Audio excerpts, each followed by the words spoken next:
سلطان الاولیاء محبوب الہی حضرت نظام الدین اولیاء رحمۃ اللہ علیہ کی حالات تعلیمات پر مشتمل یہ نشست بموقع 114واں عرس شریف محدث کبیر حضرت مولانا حافظ سید محمد عبد الرحمن حسینی بخاری دہلوی علیہ الرحمۃ ورضوان۔ محترم ناظرین و سامعین، السلام علیکم ورحمۃ اللہ وبرکاتہ۔ باب العلم انواریہ ایجوکیشنل سوسائٹی، جامعہ انواریہ اور تصوف ریسرچ سینٹر کے زیر اہتمام درسی کتابوں کی ریکارڈنگ کا سلسلہ جاری و ساری ہے۔ انشاءاللہ آج ہم آپ کے سامنے میں درس فوائد الفواد کے درس میں انشاءاللہ عز و جل حضرت نظام الدین اولیاء رحمۃ اللہ تعالی علیہ کے سیرت کے حوالے سے جو گفتگو ہو رہی تھی، تو جو بقیہ سیرت ہے انشاءاللہ اسے اس درس میں پڑھنے کی سعادت حاصل کروں گا۔ تو آئیے شروع کرتے ہیں۔ نحمدہ و نسلم علی رسولہ الکریم، اما بعد، بسم اللہ الرحمن الرحیم۔ بات چل رہی تھی کہ حضرت نظام الدین اولیاء رحمۃ اللہ علیہ نے اپنی زندگی میں یعنی حکومت دہلی میں جب آپ نے قیام فرمایا تو وہاں کتنے بادشاہوں کا زمانہ گزرا، تو تقریباً اب تک 6 بادشاہوں کا ذکر گزر چکا ہے، یہاں سے 5 کا ذکر گزر چکا ہے، یہاں سے 6واں بادشاہ کا نام آ رہا ہے۔ نمبر 6، علاء الدین خلجی کی وفات کے بعد، جو کہ علاء الدین خلجی کی وفات 6 شوال 715 ہجری 3 جنوری 1316 عیسوی کے بعد ملک نائب نے اس کے چھوٹے بیٹے شہاب الدین عمر شاہ کو تخت نشین کر دیا، یعنی حکومت عطا کر دی۔ یہ صرف 5 یا 6 سال کا نابالغ بچہ تھا، اسے تخت پر بٹھا کر ملک نائب خود حکومت کرنا چاہتا تھا۔ اسی سال اس نے خضر خاں اور شادی خاں کو قید کیا، پھر ملک سنبل کو بھیج کر دونوں شہزادوں کی آنکھیں نکلوائیں۔ شہاب الدین عمر شاہ کی سلطنت صرف 35 دن تک رہی۔ ملک نائب کو علاء الدین کے وفادار خادموں نے قتل کر دیا اور قطب الدین مبارک شاہ کو قید خانے سے نکال کر تخت پر بٹھا دیا۔ شروع میں تو قطب الدین شہاب الدین کا نائب بن کر کام کرتا رہا، پھر ملوک و امراء کو اپنے ساتھ ملا کر بادشاہ بن بیٹھا اور شہاب الدین کی آنکھوں میں سلائی پھروا کر اسے قلعہ گوالیار میں بھیج دیا۔ آنکھوں میں سلائی پھیرنا مطلب اندھا کر دینا۔ جن پائکوں نے ملک نائب کو قتل کر کے قطب الدین کو تخت دلایا تھا، انہیں بھی دہلی سے باہر بھیج کر ان کی گردنیں اڑوا دیں۔ قطب الدین مبارک شاہ کی عیاشی اور فسق و فجور کا کچھ حال ہم پہلے لکھ چکے ہیں، جیسا کہ گزر چکا، یعنی اس کی عیاشی یعنی عیش پرستی اور غلط کاری۔ یہی وہ بدبخت بادشاہ ہے جو حضرت نظام الدین اولیاء رحمۃ اللہ علیہ سے بغض رکھتا تھا، بغض یعنی نفرت، کینہ۔ اس نے سوچا کہ شیخ کے اثر کو ختم کیا جائے، یعنی آپ کا جو رعب و دبدبہ ہے دہلی میں اسے ختم کیا جائے، تو ملتان سے سہروردی سلسلے کے بزرگ حضرت بہاؤالدین زکریا ملتانی رحمۃ اللہ علیہ کے پوتے حضرت شیخ رکن الدین ملتانی، جن کی وفات 9 جمادی الاولی 735 ہجری مطابق 5 جنوری 1335 عیسوی ہے، ان کو دہلی بلوایا، مگر اس نے دیکھا کہ حضرت رکن الدین رحمۃ اللہ علیہ خود شیخ کے انتہائی معتقد اور ارادت مند تھے، یعنی آپ سے کافی گہرا تعلق تھا، متبع اور فرما بردار تھے۔ شیخ رکن الدین ملتانی رحمۃ اللہ علیہ دربار میں تشریف لائے تو قطب الدین مبارک نے کہا، آپ از راہ مہربانی ملتان سے یہاں تک میری دعوت پر تشریف لے آئے، اور ایک شخص حضرت نظام الدین رحمۃ اللہ علیہ یہاں قلعے کی دیوار کے نیچے بیٹھا ہوا ہے، مگر کبھی سلام کرنے بھی نہیں آتا۔ یعنی وہ بطور شکایت، نظام الدین اولیاء کی شکایت کے طور پر وہ حضرت رکن الدین سے فرما رہے ہیں۔ مگر کبھی سلام کرنے بھی نہیں آتا اور مجھے کچھ گردانتا بھی ہی نہیں، یعنی میری خاطر میں نہیں لاتا، مجھے خاطر میں نہیں لاتا، میری عزت نہیں کرتا۔ حضرت رکن الدین رحمۃ اللہ علیہ نے فرمایا میرے ساتھ تو یہ اسماعیل ہے، یعنی شیخ کے برادر خرد عماد الدین اسماعیل مراد ہیں، جو مجھے کھینچ لاتا ہے۔ حضرت نظام الدین رحمۃ اللہ علیہ نے ایسا کوئی جھگڑا پالا ہی نہیں، تو پھر وہ کیوں اور کس لیے آئیں؟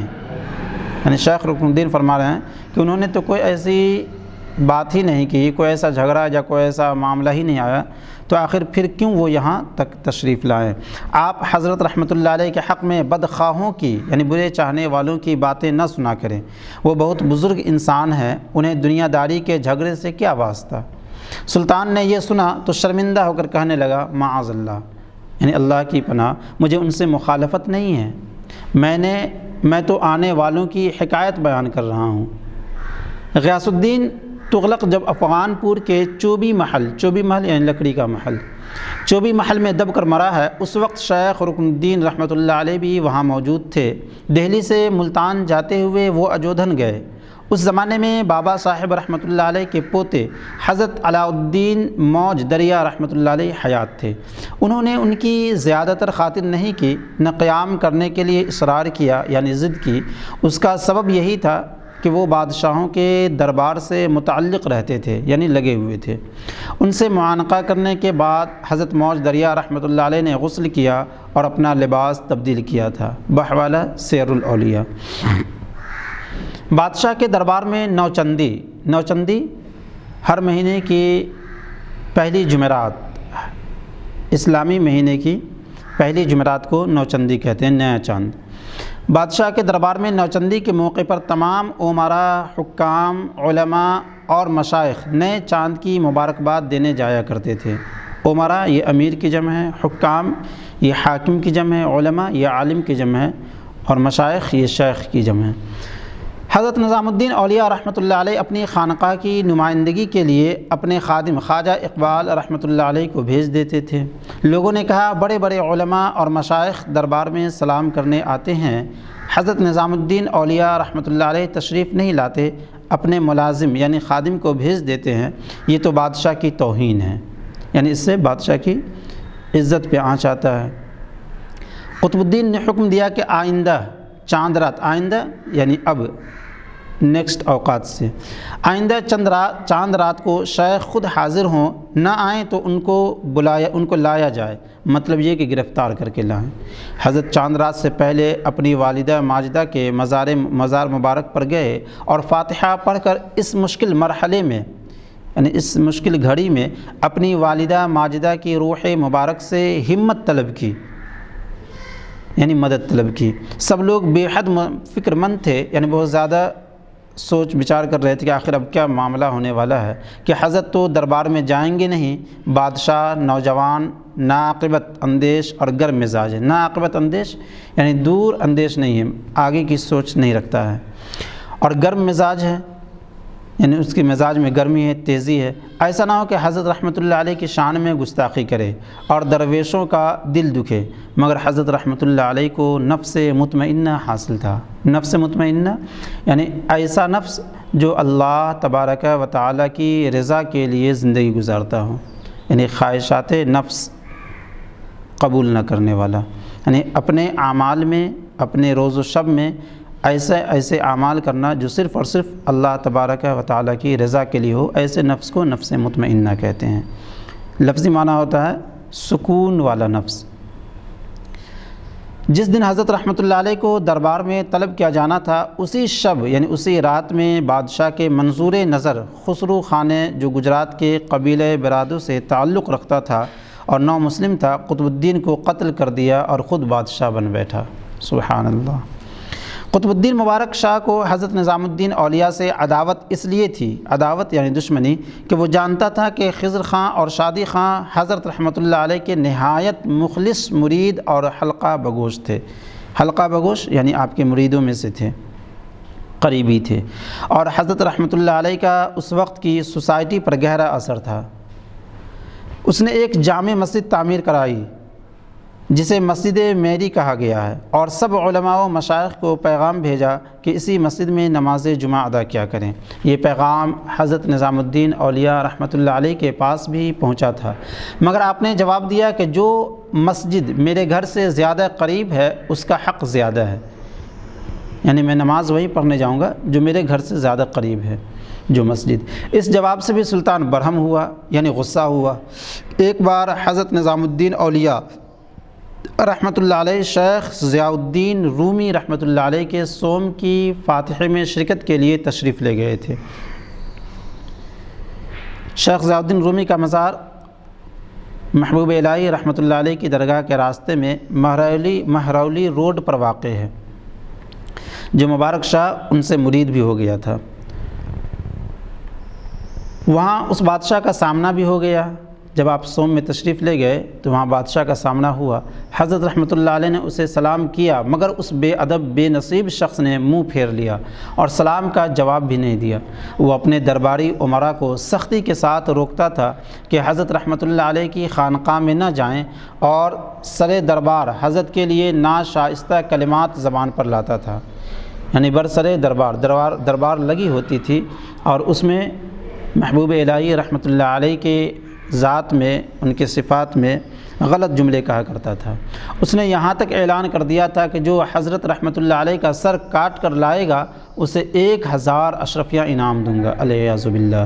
وہ اپنے درباریوں سے حضرت رحمۃ اللہ علیہ کے قتل کرنے کے منصوبے پر گفتگو کرتا تھا، مگر عمرا نے کہا کہ تمام دہلی حضرت رحمۃ اللہ علیہ کی مرید ہے، انہیں کوئی بھی نہ مارے گا۔ تب اس نے دہلی کے پاس کسی قصبہ سے کچھ لوگوں کو بلایا تاکہ ان کے ہاتھوں سے شیخ کو قتل کرا دے۔ ایک وزیر کو یہ منصوبہ معلوم تھا، اس نے چپکے سے آ کر حضرت رحمۃ اللہ علیہ کو آگاہ کر دیا، یعنی خبر کر دیا کہ آپ کہیں تشریف لے جائیں، مگر آپ رحمۃ اللہ علیہ نے نہایت اطمینان اور دل جمعی کے ساتھ فرمایا، یعنی مکمل پرسکون ہو کر کے اللہ پر بھروسہ رکھتے ہوئے فرمایا، وہ ظالم ہے اور ہرگز مجھ پر غلبہ نہ پا سکے گا، یعنی مجھ پر جیت نہیں پا سکے گا۔ وزیر نے کہا کہ آپ حضرت رحمۃ اللہ علیہ شیخ فرید الدین گنج شکر علیہ الرحمہ کی روح مبارک کی جانب توجہ فرمائیں۔ حضرت نے فرمایا 5 سال ہو گئے میں نے شیخ کو بھی خواب میں نہیں دیکھا۔ آخر وہ واقعہ پیش آیا کہ اس نے نوچندی کے سلام کے لیے شیخ کو طلب کیا۔ وہی نوچندی کا سلام یعنی اسلامی مہینے کی پہلی جمعرات۔ اس بار میں وہ اپنے کیفر کردار کو پہنچ گیا اور نہایت بے دردی سے قتل ہوا۔ کیفر کردار وہی اپنے آخری انجام کو پہنچنا، یعنی قتل کر دیا جانا۔ اس کی مدت حکومت 4 سال 4 ماہ رہی، یعنی 4 مہینہ۔ نمبر 7، قطب الدین مبارک شاہ کو قتل کر کے خسرو خاں تخت پر بیٹھا تو اس نے اپنا لقب ناصر الدین خسرو شاہ اختیار کیا، یعنی چنا۔ 720 ہجری مطابق 1320 عیسوی، چونکہ وہ دغا کرنے یعنی دھوکہ دینے اور اپنے آقا کو قتل کر کے بادشاہ بنا تھا، اور ابھی دہلی کی سوسائٹی میں یعنی تہذیب و تمدن میں، کلچر میں ایسے ہزاروں افراد موجود تھے جنہوں نے علاء الدین کا زمانہ دیکھا تھا اور اس عہد کی خیر و برکت انہیں یاد تھی۔ اب جو خاندان علائی کے ساتھ ظلم و ستم ہو رہے تھے ان پر وہ سخت کر رہے تھے یعنی اسے تکلیف ہو رہی تھی۔ اس لیے خسرو خاں نے تخت نشین ہوتے ہی علماء اور مشائخ کی زبان بند کرنے کے لیے خزانے کا منہ کھول دیا اور ہر ایک کو بے دریغ انعام دیا، یعنی بے انتہا انعام دیا بغیر حساب و کتاب کے۔ ایک بڑی رقم حضرت رحمۃ اللہ علیہ کی خانقاہ میں بھی بھیجی جو آپ نے رکھ لی۔ اس زمانے میں غازی ملک دیپال پور میں تھا اور سرحدی چوکیوں کی حفاظت کر رہا تھا۔ یہ علاقہ اس کی جاگیر بھی تھا۔ اسے یہ پرچہ مل چکا تھا کہ خاندان علائی پر مظالم توڑے جا رہے ہیں، یعنی ظلم و زیادتی کی جا رہی ہے، اور خسرو خاں بادشاہ بن بیٹھا ہے۔ ادھر اس کا بیٹا جو جونا خاں دہلی میں تھا اور یہ تاک لگا رہا تھا، تاک مطلب انتظار میں تھا کہ کسی طرح بھاگ کر اپنے باپ کے پاس پہنچ جائے۔ ایک دن موقع پا کر وہ اپنی جمعیت کے ساتھ نکل بھاگا، یعنی اپنے لوگوں کے ساتھ۔ خسرو خاں نے اس کے تعاقب میں یعنی پیچھے میں اس کا پیچھا کرتے ہوئے فوجی دستے روانہ کیے، مگر وہ اسے پکڑ نہ سکے۔ جونہ خاں کے صحیح سلامت آ ملنے پر غازی ملک نے صدقات تقسیم کیے، یعنی صدقہ و خیرات کیا جان بچنے کے بدلے میں، اور خسرو خاں سے انتقام کی تیاری شروع کر دی۔ انتقام یعنی بدلہ لینا۔ ادھر خسرو خاں نے صوفی خاں کو فوج دے کر دیپال پور کی سمت روانہ کیا تاکہ غازی ملک کو شکست دے کر گرفتار کر لائیں، مگر یہ ساری فوج ناتجربہ کار تھی۔ غازی ملک ایک منجھا ہوا اور کار آزمودہ سپاہی تھا۔ کار آزمودہ یعنی اپنے کام میں ماہر، جس کی عمر میدان جنگ میں گزری تھی۔ اس نے ایک ہی حلے میں اس کا ناکارہ فوج کا تار و پود بکھیر دیا۔ ایک ہی حلہ مطلب ہے کہ اچانک یکبارگی حملہ کرنا۔ ناکارہ فوج، ناکارہ کے تو معنی ہوتا ہے جو کام کا نہ ہو، یعنی فوج صحیح نہیں تھی، اس میں جو سپاہی وغیرہ تھے تو ماہر نہیں تھے۔ اس ناکارہ فوج کا تار و پود بکھیر دیا، یعنی تیتر بتر کر دیا، منتشر کر دیا۔ جو بقیت السیف تھے وہ بھاگ کر دہلی آ گئے۔ بقیت السیف یعنی جو تلوار سے بچ گئے تھے، یعنی جو غازی تھے وہ بھاگ کر دہلی آ گئے۔ یہ معلوم تھا کہ اب غازی ملک دہلی کا رخ کرے گا، یعنی دہلی کی طرف بڑھے گا۔ یہاں اس کے مقابلے کی تیاریاں شروع ہو گئیں، مگر اندر سے سب کے دل بیٹھے ہوئے تھے، اس لیے کہ غازی ملک وہ تھا جس نے منگولوں کے چھکے چھڑا دیے تھے۔ چھکے چھڑا دیے یعنی بہت زیادہ اسے شکست دی تھی اور پریشان کر رکھا تھا منگولوں کو بھی۔ خسرو خاں کی ناکارہ فوج اس کا کیا مقابلہ کر سکتی تھی؟ خسرو خاں میدان میں تو آیا، مگر اس نے ساری فوج کو 2.5 مہینے کی پیشگی تنخواہ ادا کی، پیشگی یعنی پہلے ہی، اور باقی روپیہ رعایا میں تقسیم کر دیا تاکہ لوگوں کی ہمدردی اس کے ساتھ رہے۔ دیوانی و مال کے بیشتر ریکارڈ جلوا دیے اور خزانے میں ایک پھوٹی کوری بھی باقی نہیں چھوڑی۔ اسے یقین تھا کہ غازی ملک غالب آئے گا۔ وہ چاہتا تھا کہ اسے خزانہ بالکل خالی ملے تاکہ ایک دن بھی حکومت کرنا دشوار ہو جائے۔ غازی ملک اندرپت کے قریب موجودہ انڈیا گیٹ خیمہ زن ہوا مطلب اپنی فوج کو لے کر وہاں پر قیام پذیر ہوا، وہاں پر ٹھہر گیا۔ معمولی جھڑپ یعنی تھوڑی بہت جھڑپ کے بعد، یعنی تھوڑی موڑی لڑائی ہوتی رہی۔ معمولی جھڑپوں کے بعد ہی لشکر اعداء یعنی دشمنوں کا لشکر تتر بتر ہو گیا، یعنی منتشر ہو گیا، ادھر ادھر بکھر گیا، اور شاہی چترودور باش غازی ملک کے سامنے پیش کیے گئے۔ خسرو خاں ملک شادی علائی کے باغ میں چھپ گیا تھا، وہاں سے اگلے دن گرفتار ہوا اور قتل کر دیا گیا۔ ملوک و امراء نے اندرپت میں حاضر ہو کر محل اور خزانے کی کنجیاں غازی ملک کو پیش کر دی۔ اگلے دن وہ سیری میں آیا اور قصر 1000 ستون میں بیٹھ کر اس نے سب سے پہلے خاندان علائی کا ماتم کیا اور دیکھا کہ اس خاندان کے ایک فرد کو بھی خسرو خاں نے زندہ نہیں چھوڑا ہے جو تخت علائی پر بیٹھ سکے۔ جو امراء موجود تھے سب نے اتفاق رائے کے ساتھ، یعنی اتفاق رائے یعنی سبوں کے مشورے کے مطابق سب نے اتفاق رائے کے ساتھ غازی ملک سے درخواست کی کہ اب وہ زمام حکومت سنبھالے، یعنی حکومت کی باغ ڈور۔ اس طرح 1 شعبان 720 ہجری 1320 عیسوی مطابق 1320 عیسوی شنبہ کے دن خاندان تغلق، شنبہ یعنی سنیچر کے دن خاندان تغلق کی بنیاد پڑی اور غازی ملک غیاث الدین تغلق کے لقب سے تخت نشین ہوا۔ کچھ ہی دنوں میں سیاسی افراتفری بھی کم ہو گئی اور حالات نارمل ہونے لگے، مگر جیسا کہ ہم نے پہلے لکھا ہے خسرو خاں نے خزانہ میں جھاڑو دلوا دی تھی اور سارا آمد و خرچ کا ریکارڈ بھی ضائع کر دیا تھا، یعنی برباد کر دیا تھا۔ اس لیے محاصل کی وصولی کا کام سخت دشوار ہو گیا تھا، یعنی حصولی کا کام۔ جن علماء و مشائخ کے بارے میں شہرت عام سے معلوم تھا کہ انہیں خسرو خاں نے روپیہ دیا تھا، ان سب سے غیاث الدین تغلق نے واپس طلب کیا۔ کچھ دور اندیشوں نے تو وہ روپیہ خرچ نہیں کیا تھا اور یہ دیکھ رہے تھے کہ اونٹ کس کروٹ بیٹھتا ہے، یعنی کس کی حکومت آتی ہے۔ بعض خرچ کر چکے تھے، کسی کے پاس آدھا پونا باقی تھا۔ غیاث الدین تغلق نے سب سے اگلوا لیا اور اس بارے میں کچھ سختی بھی ہوئی۔ وہ بھی اس کے لیے مجبور تھا کہ اتنی بڑی سلطنت کا کاروبار خزانے کے بغیر کیسے چلاتا۔ حضرت نظام الدین اولیاء رحمۃ اللہ علیہ ان ممتاز مشائخ میں سے تھے جن کے پاس کثیر رقم آئی تھی، یعنی بہت زیادہ رقم تھی۔ آپ سے بھی بادشاہ نے مطالبہ کیا کہ واپس کریں۔ آپ نے جواب دیا کہ وہ بیت المال کا روپیہ تھا، جن کا حق تھا ان کے پاس پہنچ گیا، مطلب یہ کہ فقراء و مساکین میں تقسیم ہو گیا، یعنی بانٹ دیا گیا۔ ممکن ہے اس جواب سے بادشاہ کو تقدر ہوا ہو، یعنی نفرت ہوئی ہو۔ بہرحال آپ کی خانقاہ سے کچھ واپس نہیں ملا۔ خسرو خان کے قتل ہونے کے بعد تغلق حکومت کے بارے میں یہ سمجھا جاتا تھا کہ اہل اسلام کی حکومت واپس آئی ہے، اس لیے علماء کا دربار میں رسوخ بہت بڑھ گیا تھا۔ شریعت و طریقت کے مباحث پر علماء نے جب بھی شور برپا کیا ہے، اس کا مقصد حفظ شریعت سے زیادہ اپنے اقتدار اور مفادات کا محفوظ کرنا رہا ہے۔ اقتدار یعنی اپنا عہدہ۔ ایسے علماء خال ہوئے ہیں، خال یعنی بہت کم، تھوڑے، جنہوں نے خالصتاً لوجہ اللہ، محض حفظ شرع کے لیے، یعنی اللہ تبارک و تعالیٰ کی رضا کے لیے حفظ شرع یعنی شریعت کی حفاظت کے لیے آواز بلند کی ہو اور قربانیاں دی ہوں۔ غیاث الدین تغلق کے زمانے میں جب ذرا امی جمی ہو گئی تو علماء نے سماع کے خلاف شوشہ چھوڑا، یعنی ایک نہ ایک نقطہ چینی شروع کر رکھی تھی، تو یہاں پر اب علماء نے سماع کے خلاف یعنی قوالی کے خلاف شوشہ چھوڑا، یعنی اعتراض کیا۔ یہاں مشائخ کی خانقاہ میں ایک زمانے سے سماع کا رواج تھا، یعنی کافی دنوں سے سماع کا رواج چلتا ہوا آ رہا تھا۔ دہلی میں ایک مجذوب تھے، انہیں آہوئی کہتے تھے۔ ایک بار حضرت نظام الدین اولیاء رحمۃ اللہ علیہ اس کے سامنے سے گزرے تو کہنے لگا، تم قاضی حمید الدین کا نام روشن کرو گے۔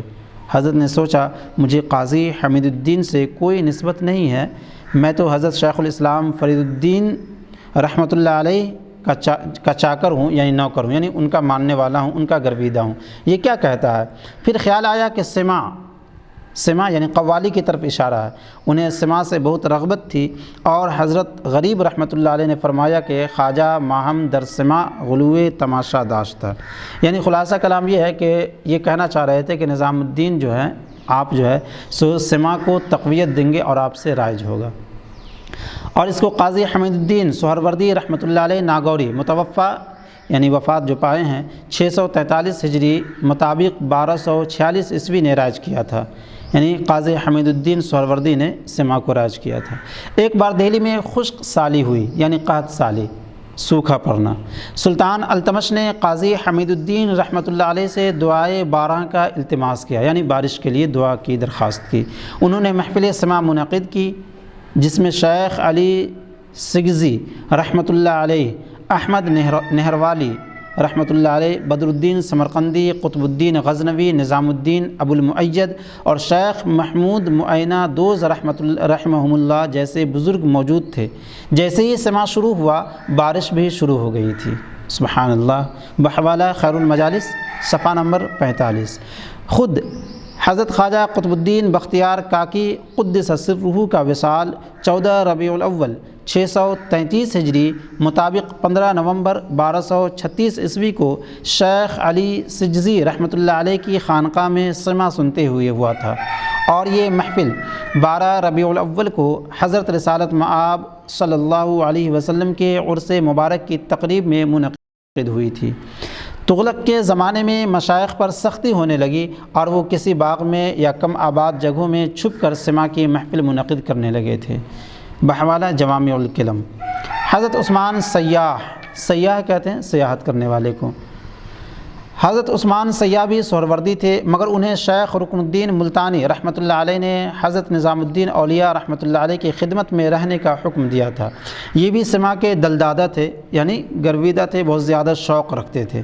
انہیں کچھ معافی ملی تھی، مگر انہوں نے سماع ترک کرنا گوارہ نہ کیا۔ ترک کرنا یعنی چھوڑنا، اور وہ جائیداد واپس کر دی، یعنی سماع ترک کرنا گوارہ نہ کیا اور جائیداد واپس کر دی۔ بحوالہ قوام العقائد۔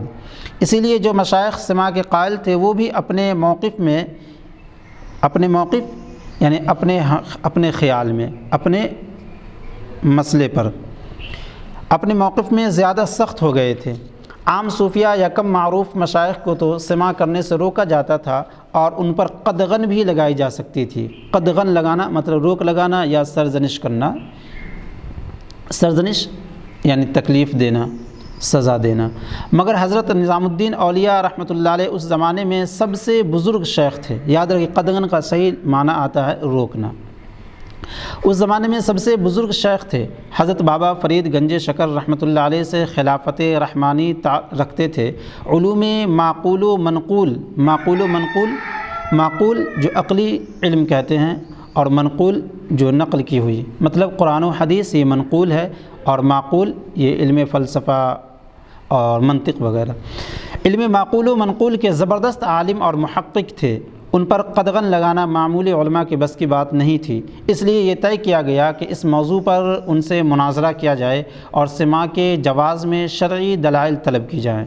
علماء کا خیال تھا کہ حضرت یہ دلیلیں نہ دے سکیں گے تو ان پر غلبہ پانا آسان ہو جائے گا، یعنی ان پر جیت پانا۔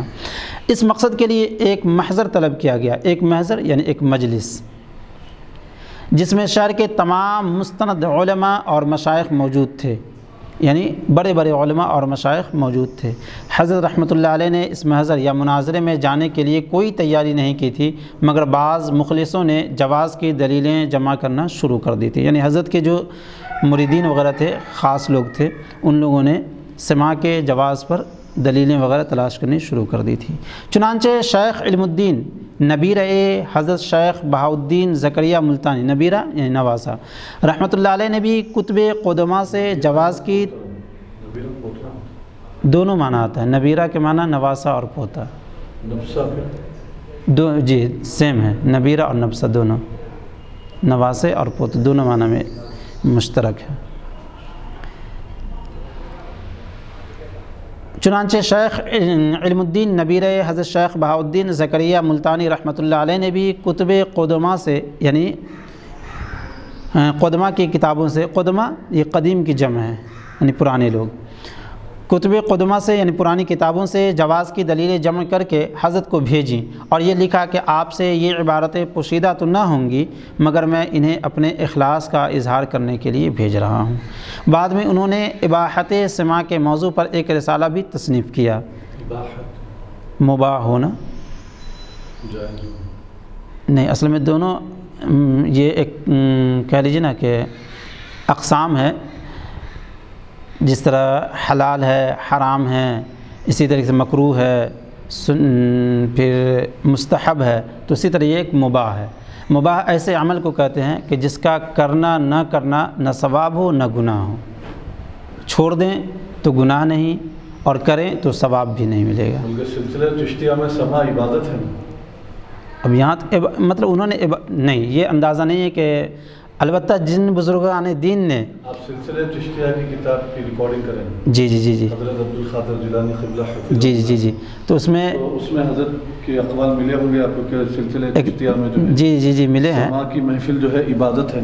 ہاں ہاں جی جی، لیکن وہ خاص مخصوص تو مخصوص طریقے پر ہے نا، مخصوص طریقے پر وہ یہ کہ ان میں مخصوص طریقے پر ہے بلکہ ذکر کرے حضرت اس کے اندر سلسلہ چشتیہ میں، چشتیہ کی جو کتاب کی جب ریکارڈنگ مکمل فرمائے پرسوں جی جی جی جی تو اس میں حضرت ذکر کرے کہ مخصوص طریقہ حضرت نے تو مخصوص طریقہ زمانے کے لحاظ سے بدلتے رہتے، جی جی جی، لیکن حضرت نے اس میں مخصوص نہیں کیا جی، لیکن بزرگان دین کے جو انداز نظریات اس میں نے پڑھے تو اس سے یہ سمجھ میں آیا کہ ہر ایک کے لیے عبادت نہیں ہے۔ ایک بات ذہن میں رکھیے مفتی صاحب کہ پیارے نبی صلی اللہ علیہ وآلہ وسلم کا ارشاد مبارک ہے، علماء کا اختلاف میری امت کے حق میں رحمت ہے، علماء کا اختلاف میری امت کے حق میں رحمت ہے۔ تو امت کا ایک طبقہ لفظ سماع کو وہ حرام بولتے ہیں، اور بعض ناجائز بولتے ہیں، بعض مکروہ بولتے ہیں، بعض نہ جائز بولتے ہیں نہ ناجائز بولتے ہیں، اور بعض جو ہے جائز بولتے ہیں لیکن نہیں سنتے ہیں۔ لیکن اس میں ایک بعض طبقہ ایسا بھی ہے جو یعنی ایک بڑا طبقہ ہے جو محفل سماع سننے کے قائل ہیں، جواز کے بھی قائل ہیں، اجازت بھی دیتے ہیں، سنتے بھی ہیں۔ چنانچہ اسی سلسلے میں حیدرآباد دکن کی بہت ہی مشہور و معروف شخصیت حضرت بحر العلوم علامہ محمد عبد القادر صدیق حضرت رحمۃ اللہ علیہ، جو حیدرآباد میں خدیر پیا کے نام سے بڑے مشہور ہیں اور بحر العلوم کے بھی نام سے بڑے مشہور ہیں، تو حضرت ایک مستقل ایک رسالہ لکھے ہیں سماع، جس کا کتاب کا نام ہے سماع۔ تو اس میں اتنے زبردست دلائل دیے ہیں، جب پڑھیں گے تو انشاءاللہ خوش ہو جائیں گے، اور نہ بلکہ خوشی سے جھومیں گے۔ ایسے مضبوط دلائل دیے ہیں حضرت. جی جی. اور سما جو ہے مزامیر کے ساتھ سننا ہے. اگر مزامیر نہ ہو تو وہ سما نہیں، پھر وہ نعتیہ محفل ہو گئی. اس میں بڑی باریک پوائنٹ ہے اس کے اندر. مزامیر کے ساتھ سن رہے ہیں آپ، جو انسٹرومنٹ جو ہوتے ہیں، ہارمونیم ہوتا ہے، طبلہ ہوتا ہے، تو اس کے ساتھ جو سنا جاتا ہے وہ سما ہے. اس کے بغیر جو سنا جاتا ہے وہ نعت ہے، نعتیہ شریف کہا جائے گا. مزامیر کے ساتھ سنیں گے تو پھر وہ سما کہلائے گا. تو مزامیر کے ساتھ سننے کے دلائل حضرت اس میں بڑے پیش کیے ہیں اور بڑے مضبوط دلائل ہیں. چنانچہ اس کی ریکارڈنگ جامعہ انواریہ کی جانب سے مکمل ہو چکی ہے، اور جامعہ نظامیہ کے استاد مفتی حامد قریشی صاحب نے اس کی ریکارڈنگ کروائی ہے. سما، محفل سما کے عنوان سے جو ہے یہ اپلوڈ ہے جامعہ انواریہ کی چینل پر. سامعین جو سننا چاہتے ہیں تو وہ سن سکتے ہیں. اور یہی لنک اس کی ڈسکرپشن میں بھی، اگر کسی کو ٹائپ کرنے کے بعد وہ لنک اگر نہیں مل رہی ہے تو میں یہ آپ کے ویڈیو یہ جو بیان کر رہے ہیں یہ ہمارے بیان کے ڈسکرپشن میں انشاءاللہ میں وہ لنک ڈال دوں گا سما کے تعلق سے. لیکن یہ بات اپنی جگہ پر صحیح ہے جو آپ نے کہا، لیکن یہ بات بھی ذہن میں رہے کہ جتنے بھی بزرگان دین نے سما کو جائز قرار دیا ہے تو وہ سب واقعتاً اہل اللہ تھے، جن لوگوں نے اپنے بلبوتے پر سما کو سنا ہے نا.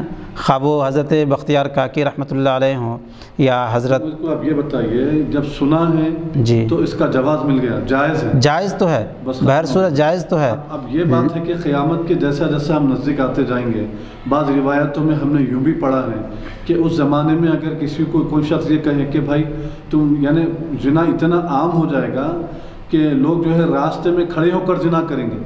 تو اس فتنے والے دور میں، اس پر فتن دور میں اگر کوئی شخص یہ کہے کہ آپ بازو ہٹ کر زنا کریں تو اس زمانے کا وہ ولی ہوگا، ایسا میں نے سنا ہے. اب اس کی تحقیق کرنی ہوئی کہ یہ روایت کہاں تک صحیح ہے، بٹ میں ایک سے زیادہ بار یہ روایت سنا ہوں. تو جیسا جیسا قیامت کے قریب ہم آتے جائیں گے تو یقینی سی بات ہے کہ یعنی جو اولیاء اللہ کے اندر جو تقوی، پرہیزگاری، خشیت الہی، خوف الہی، مجاہدہ، ریاضہ، شریعت کی پابندی، پیارے نبی صلی اللہ علیہ وآلہ وسلم کی سنت مبارکہ پر سختی سے عمل پیرا ہونا اور عمل کرنا اور دوسروں کو عمل کی ترغیب دینا، تو یقینی سی بات ہے قیامت کے دور سے ہم جیسا جیسا قریب ہوتے جائیں گے تو وہاں پر اس کی بھی کمی آتے جائے گی.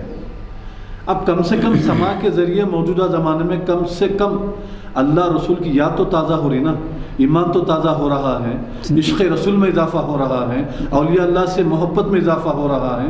اگر ہم سما سے لوگوں کو روک دیں گے تو وہ جو ان کے ایمان میں تازگی ہو رہی ہے اس سے بھی محروم ہو جائیں گے. جو نماز نہیں پڑھتا ہے تو ویسے بھی تو وہ نہیں پڑھ رہا ہوں، اب اس کو ترغیب دلانا چاہیے کہ اب نماز کی پابندی کریں، شریعت کی پابندی کریں، سما کے بہانے بلائیے. اکثر میجورٹی میں نے دیکھی ہے کہ لوگ سما بہت شوق سے سنتے ہیں.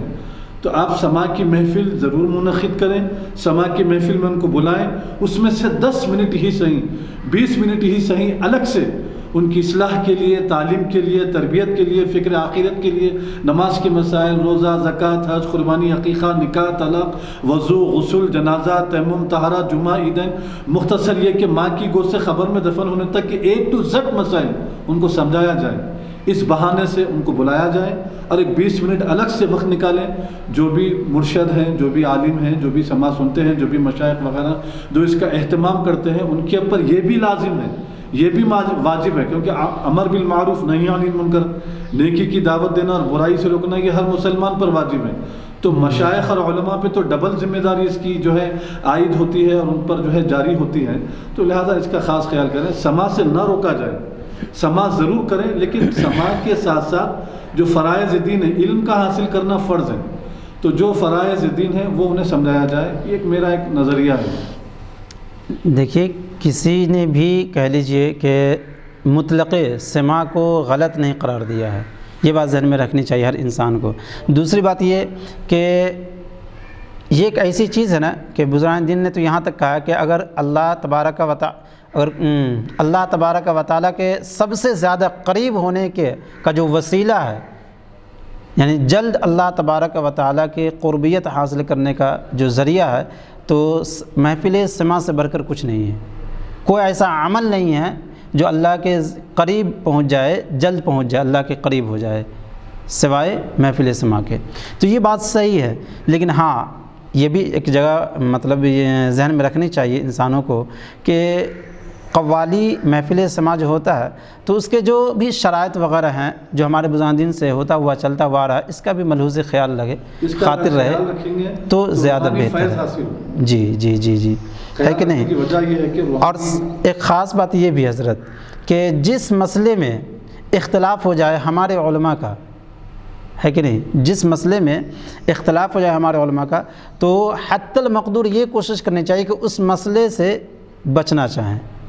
یہ بھی ایک ذہن میں رہے، علماء ہی کا یہ قول ہے، بچنا واجب نہیں، میں نے یہ نہیں کہا، حتی المقدور، حتی المقدور کی بنیاد اچھا ہے کہ ایسا کریں، مگر یہ لازم اور ضروری ہے۔ میں نے یہ نہیں کہا کہ لازم و ضروری ہے، میں وہ بھی عرض کر دوں کہ ہاں ریکارڈنگ ہو رہی ہے نا، عوام کے لیے عرض کر رہا ہوں، واجب و ضروری نہیں ہے لیکن بچنا بہتر ہے۔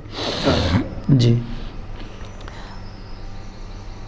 بعد میں انہوں نے اباحت سماع کے موضوع پر ایک رسالہ بھی تصنیف کیا۔ جی تصنیف کیا جب لکھا ہے، اور یہ کنہوں نے جس نے لکھا ہے ان کا نام ہے شیخ بہاؤالدین زکریا ملتانی رحمۃ اللہ علیہ۔ سید علاء الدین جیوری رحمۃ اللہ علیہ بڑے عابد و زاہد بزرگ تھے۔ زکریا کیا ہے شیخ بہاؤالدین زکریا ملتانی رحمۃ اللہ علیہ، یہ سلسلہ سہروردیہ کے امام ہیں شاید۔ ہاں شیخ بہاؤالدین زکریا ملتانی سلسلہ سہروردیہ کے امام ہیں شاید غالباً، شیخ جی جی جی جی جی جی جی جی جی جی جی صحیح۔ سید علاء الدین، اور ان سے جو ہے خلافت ہمارے جد امجد میر سرخ بخاری رحمۃ اللہ علیہ جو حسینی سادات، جی جی ہاں تذکرہ گزر چکا ہے، حضرت سید جلال الدین بخاری جہانگیر جہانگشت رحمۃ اللہ علیہ کے دادا ہوتے ہیں، غالباً ان سے بھی آپ کو خلافت ہے مل چکی ہے۔ جی جی ہاں، اور جی ہاں، اور غالباً شاید یا جلال الدین رحمۃ اللہ علیہ کو خلافت ہوگی ان سے، حضرت زکریا بہاؤالدین زکریا ملتانی رحمۃ اللہ علیہ۔ بہرحال دادا اور پوترے دونوں بھی ایک ہی واسطے سے سلسلہ سہروردیہ سے، ماشاء اللہ۔ سید علاء الدین جیوری رحمۃ اللہ علیہ بڑے عابد و زاہد بزرگ تھے، منتہا عالم بھی تھے، یعنی زبردست عالم تھے اور سارے شہر کے استاد تھے۔ انہوں نے بھی اباحت سماع میں درجنوں روایات نکالیں اور شیخ کی خدمت میں بھیجیں۔ مولانا فخر الدین زرادی رحمۃ اللہ علیہ دوسرے بزرگ تھے جو محضر میں خود بھی پہنچ گئے تھے، یعنی اس محفل میں۔ انہوں نے اباحت سماع میں ایک رسالہ بھی لکھا، کشف القناع عن وجہ السماع۔ اس کا ایک قلمی نسخہ جامعہ ملیہ اسلامیہ کی لائبریری میں موجود ہے، مکتوبہ 1237 ہجری مطابق 1821 عیسوی۔ اس میں 33 اوراق ہیں اور چھوٹی چھوٹی 10 فصلیں ہیں، اوراق یعنی پیج۔ رسالہ عرصہ ہوا چھپ بھی چکا ہے۔ اس کا ایک قلمی نسخہ حضرت خواجہ حسن نظامی رحمۃ اللہ علیہ کے کتب خانے میں بھی موجود ہے۔ حضرت رحمۃ اللہ علیہ نے سماع کے اباحت ثابت کرنے کے لیے احادیث نبوی سے استدلال کیا، یعنی دلیلیں دی، تو بعض علماء نے غوغا شروع کر دیا، غوغا یعنی شور و غل، اور آوازیں بلند ہونے لگی۔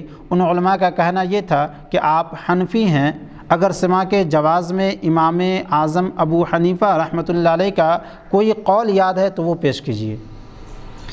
جب حضرت نظام الدین اولیاء اس محفل میں اباحت سماع پر دلیلیں پیش کی اور احادیث کے ذریعے سے، تو مخالفین میں جو تھے علماء کرام، انہوں نے شور و غل شروع کر دیا اور کہا کہ نہیں، آپ حنفی ہیں تو امام اعظم کا قول پیش کریں۔ اس سے حضرت کو تقدر ہوا، یعنی دلی تکلیف ہوئی۔ آپ نے بڑے رنج کے ساتھ فرمایا کہ وہ شہر ویران کیوں نہ ہو جاتا جہاں حدیث نبوی کے مقابلے میں قول ابی حنیفہ طلب کیا جاتا ہے۔ اللہ اکبر! وہ شہر ویران کیوں نہیں ہوتا، برباد کیوں نہیں ہو جاتا جہاں حدیث نبوی کے مقابلے میں حدیث نبوی پیش کر رہا ہوں، سامنے والا جو ہے سو قول امام اعظم مانگ رہا ہے۔ ارے قول امام اعظم بڑا ہوتا ہے یا حدیث نبوی بڑا ہوتا ہے؟ تو حدیث نبوی بڑا ہوتا ہے۔ وہی بتانا چاہ رہے ہیں کہ وہ شہر ویران کیوں نہیں ہوتا، برباد کیوں نہیں ہو جاتا، تباہ کیوں نہیں ہو جاتا جہاں حدیث نبوی کے مقابلے میں قول ابی حنیفہ طلب کیا جاتا ہے۔ جیسا کہ ہم لکھ چکے ہیں، یہ صاحب مؤلف کہہ رہے ہیں، مصنف کہہ رہے ہیں کہ حضرت نے حدیث شریف کا گہرا مطالعہ کیا ہوا تھا اور مشارق الانوار کے مؤلف سے آپ کی سند حدیث بدو واسطہ متصل ہوئی۔ مشارق الانوار یہ تقریباً سایہ ستہ کی طرح کتابیں تھیں اور بڑی ضخیم اور عمدہ کتاب تھی۔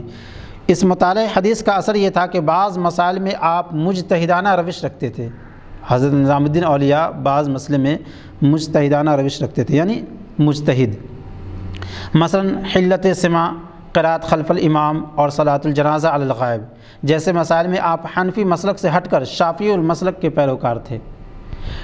لیکن یہیں پر ایک بات یہ بھی یاد رکھیں کہ قرات خلف الامام آپ کرتے تھے، پھر بعد میں وہی حضرت نظام الدین اولیاء رحمۃ اللہ علیہ کو خواب میں امام اعظم ابو حنیفہ رحمۃ اللہ علیہ کا دیدار ہوا اور کچھ باتیں ہوئیں تو آپ اس سے سمجھ گئے کہ نہیں یہ صحیح نہیں ہے، چنانچہ پھر آپ نے قرات خلف الامام ترک کر دیا تھا، چھوڑ دیا تھا۔ تو اسی طرف اشارہ ہے کہ جہاں کہ وہ شہر ویران کیوں نہیں ہو جاتا جہاں حدیث نبوی کے مقابلے میں قول ابی حنیفہ طلب کیا جاتا ہے۔ چند ہی سال کے بعد 727 ہجری یہ ہوا کہ محمد بن تغلق نے دولت آباد کو ہجرت کرنے کا جبری حکم دیا، جبری حکم یعنی ظلماً حکم دیا سختی کے ساتھ۔ ساری دلی میں الو بولنے لگے، ساری دلی میں الو بولنے لگے، مطلب یہ ہے کہ پورا ویران ہو گیا اور وہ دلی پھر کبھی آباد نہ ہو سکی۔ اس کے بعد جو دلی بسی وہ دلی گیٹ کے آس پاس تھی۔ حضرت رحمۃ اللہ علیہ تو کبیدہ خاطر وہاں سے چلے آئے مگر رنجیدہ ہو کر کے، مگر غیاث الدین تغلق کو یہ اندازہ ضرور ہو گیا کہ یہ علماء حضرت پر غالب نہیں آ سکتے۔ حضرت رحمۃ اللہ علیہ نے ایک موقع پر فرمایا، لوگ سمجھتے ہیں کہ میں یوں ہی خانقاہ میں بیٹھ گیا ہوں، ارے میں کسی کا بٹھایا ہوا بیٹھا ہوں۔ سبحان اللہ۔ یہ اسی پس منظر میں تھا کہ حضرت رحمۃ اللہ علیہ نے وصیت فرمائی تھی کہ میرا جنازہ سماع کرتے ہوئے لے جائیں، مگر حضرت رکن الدین ملتانی رحمۃ اللہ علیہ نے وصیت کی تعمیل نہ کرنے کی ذمہ داری خود قبول کر لی اور عام لوگوں کو یہ کہہ کر مطمئن کر دیا کہ سماع ہوا تو شیخ اٹھ بیٹھیں گے اور عالم میں فتنہ بپا ہو جائے گا۔ سماع کے بارے میں حضرت رحمۃ اللہ علیہ کے تعلق کا اندازہ اس سے کیا جا سکتا ہے کہ کبھی قوالوں کو دیکھ کر ہی رونے لگتے تھے۔ کسی نے اس کا سبب پوچھا تو فرمایا، یہ قوال محبوب کے پیغامبر ہیں، یعنی میسنجر ہیں، قاصد ہیں، انہیں دیکھ کر تو گریہ آنا ہی چاہیے، یعنی رونا آنا ہی چاہیے۔ لطائف بحوالہ لطائف اشرفی جلد ثانی یعنی دوسری جلد صفحہ نمبر 76۔ جس دن سماع ہوتا تھا ساری محفل کو کھانا بھی کھلایا جاتا تھا، مگر کبھی ایسا ہوتا تھا کہ کھانے کا سامان مہیا نہ ہوا تو آپ تھوڑے سے بھنے ہوئے چنے ہی منگوا کر حاضرین میں تقسیم کر دیتے تھے۔ سماع سے پہلے تلاوت قرآن ہوتی تھی، سماع پھر کھانا۔ ایک بار نہ کھانا تھا نہ قوال تھے۔ حضرت رحمۃ اللہ علیہ نے امیر خسرو سے فرمایا، تم قوال بن جاؤ، میں قاری بنتا ہوں۔ پھر حضرت رحمۃ اللہ علیہ نے 5-6 آیات کی تلاوت فرمائی اور امیر خسرو نے لحن کے ساتھ اپنی ہی غزل پڑھی، ماہ بلال برد من عقل مرا شیدہ مکن، غمزہ زنا زاں سو میاں آہنگ جانے ما مکن۔ جیسے یہ شعر پڑھا حضرت رحمۃ اللہ علیہ پر ایسی کیفیت طاری ہوئی جس کا بیان کرنا ممکن نہیں۔ اس شعر کا ترجمہ یہ ہے، ماہ ہلال برد من، اے چاند سا روشن، برد من عقل مورا یعنی میری عقل کو لے گئی، شیدہ مکن اب شیدہ مت کر، اب اور بھی زیادہ مجھے شیدہ مت کر، مت روک، یعنی میری عقل تو لے گئی ہے، اب کیوں گرویدہ کر رہے ہو، اب مجھے شیدہ کیوں کر رہے ہو۔ غمزہ زنا یعنی آنکھوں سے اشارہ مت کر، زاں سو میاں آہنگ جانے ما مکن، یعنی اب جو ہے سو مجھے دوبارہ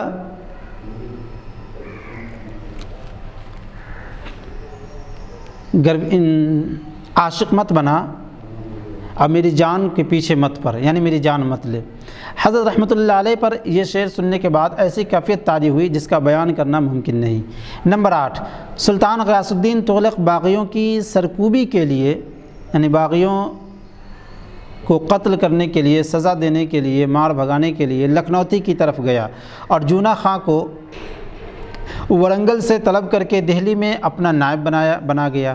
لکھنوتی کی مہم کو جلد ہی سر کر کے یعنی فتح کر کے وہ دہلی کی طرف واپس آیا اور تغلق آباد سے 3-4 کوس کے فاصلے پر افغان پور نامی گاؤں میں دربار کے عمراء اور اکابر شہر نے اس کا استقبال کیا۔ یہاں سلطان کی آمد کے سلسلے میں ایک چوبی محل یعنی لکڑی والا محل 3-4 دن کی محنت سے تیار کیا گیا تھا، جس کی بنیادیں بھی ابھی نہیں سوکھی تھیں۔ وہاں کھانے کے بعد سلطان کے سامنے نوارد ہاتھیوں کی پریڈ کرائی گئی۔ ان کی دھمک سے چھت نیچے آ پڑی اور سلطان دب کر مر گیا۔ یعنی جو پریڈ کروایا گیا تھا سلامی کے لیے، وہ اس کی وجہ سے، اس کی دھمک کی وجہ سے وہ چھت جو ہے سو ٹوٹ کر کے سلطان کے جسم پر آ گری اور وہ وہیں دب کر مر گیا۔ 725 ہجری مطابق 1325 عیسوی۔ غیاث الدین کے بعد اس کا بیٹا جونا خان بادشاہ ہوا، جو تاریخ میں محمد بن تغلق کے نام سے جانا جاتا ہے۔ یہ آخری بادشاہ تھا جس کا زمانہ حضرت نظام الدین اولیاء رحمۃ اللہ علیہ نے پایا۔ حضرت رحمۃ اللہ علیہ اسے تخت نشین کی خبر پہلے ہی دے چکے تھے جس زمانے میں یہ نائب تھا۔ ایک دن خواجہ جہاں کو ساتھ لے کر حضرت رحمۃ اللہ علیہ کی قدم بوسی کے لیے حاضر ہوا۔ حضرت اس زمانے میں بیمار تھے، پلنگ پر آرام فرما رہے تھے۔ اقبال یاد رکھیں یہ حضرت کا خادم خاص تھا۔ اقبال حضرت سے اجازت لے کر ان دونوں کو حجرے میں لائے۔ یہ دونوں تعظیم بجا لا کر کھڑے رہے۔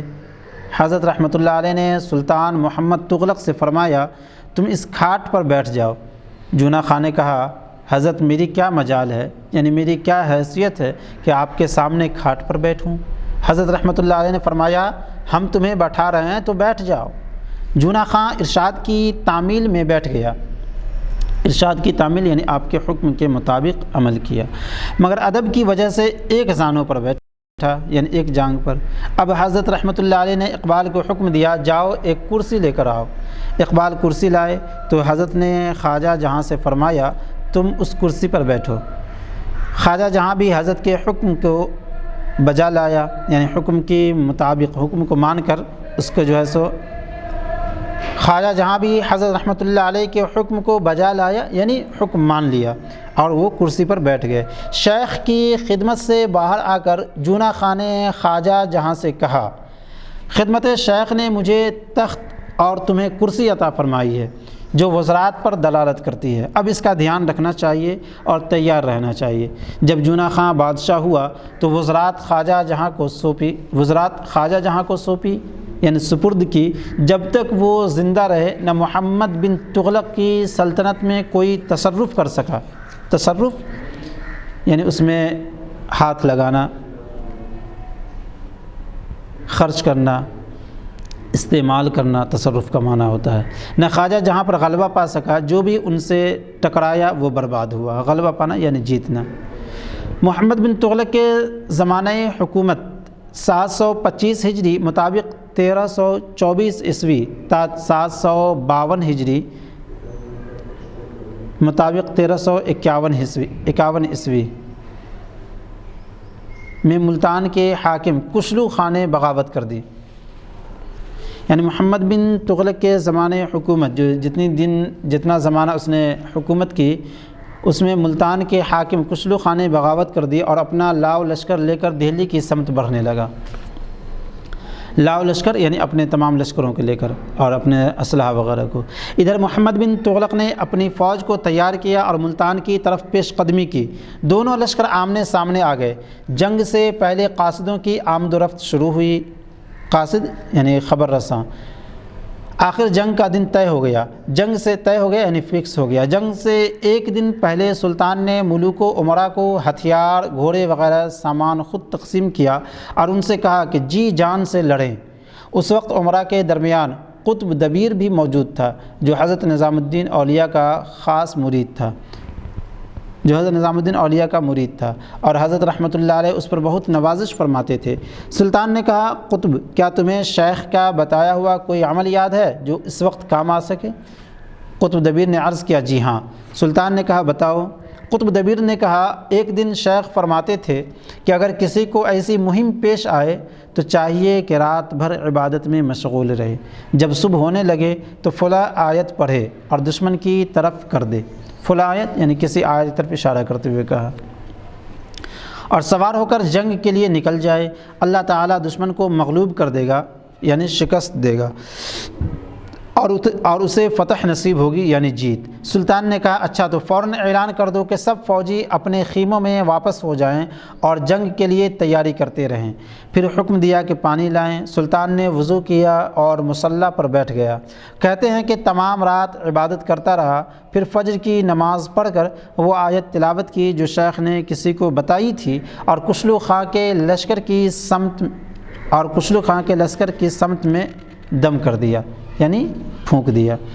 اب سلطان نے اپنے ہتھیار منگائے، اتنے میں قطب دبیر نے فتح کی مبارکبادی بھی دے ڈالی۔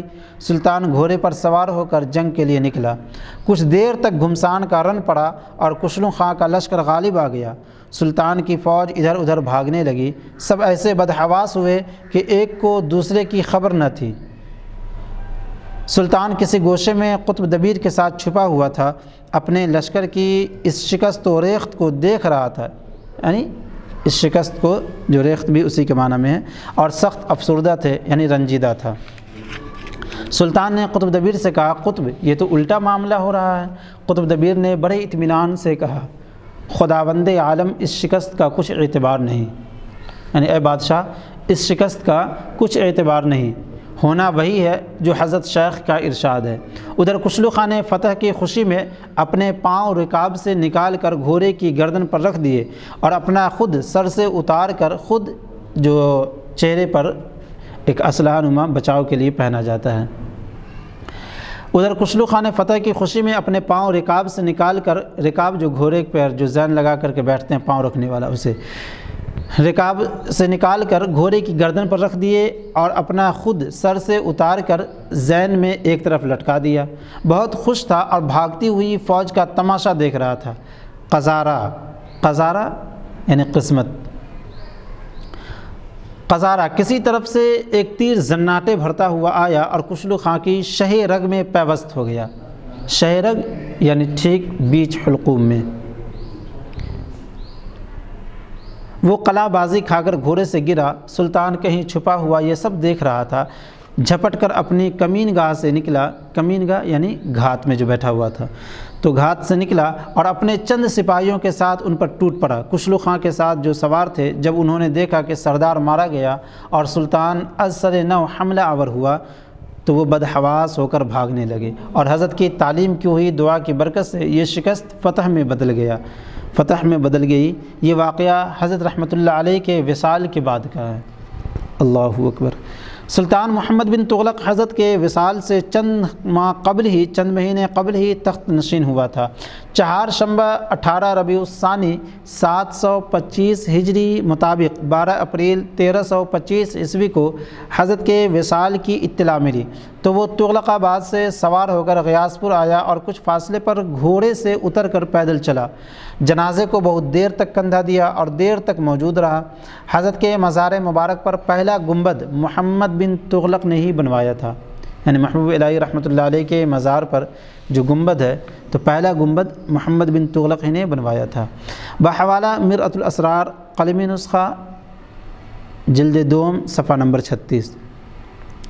یہ شاہانہ وقت سے حضرت رحمۃ اللہ علیہ کے تعلقات کا مختصر سا احوال ہے۔ کہتے ہیں کہ آپ نے 11 بادشاہوں کا زمانہ پایا، مگر صحیح یہ ہے کہ آپ کی ولایت سے وفات تک دہلی کے تخت پر 14 بادشاہ بیٹھے، اور آپ کے دہلی تشریف لانے کے بعد 11 تخت نشین ہوئے۔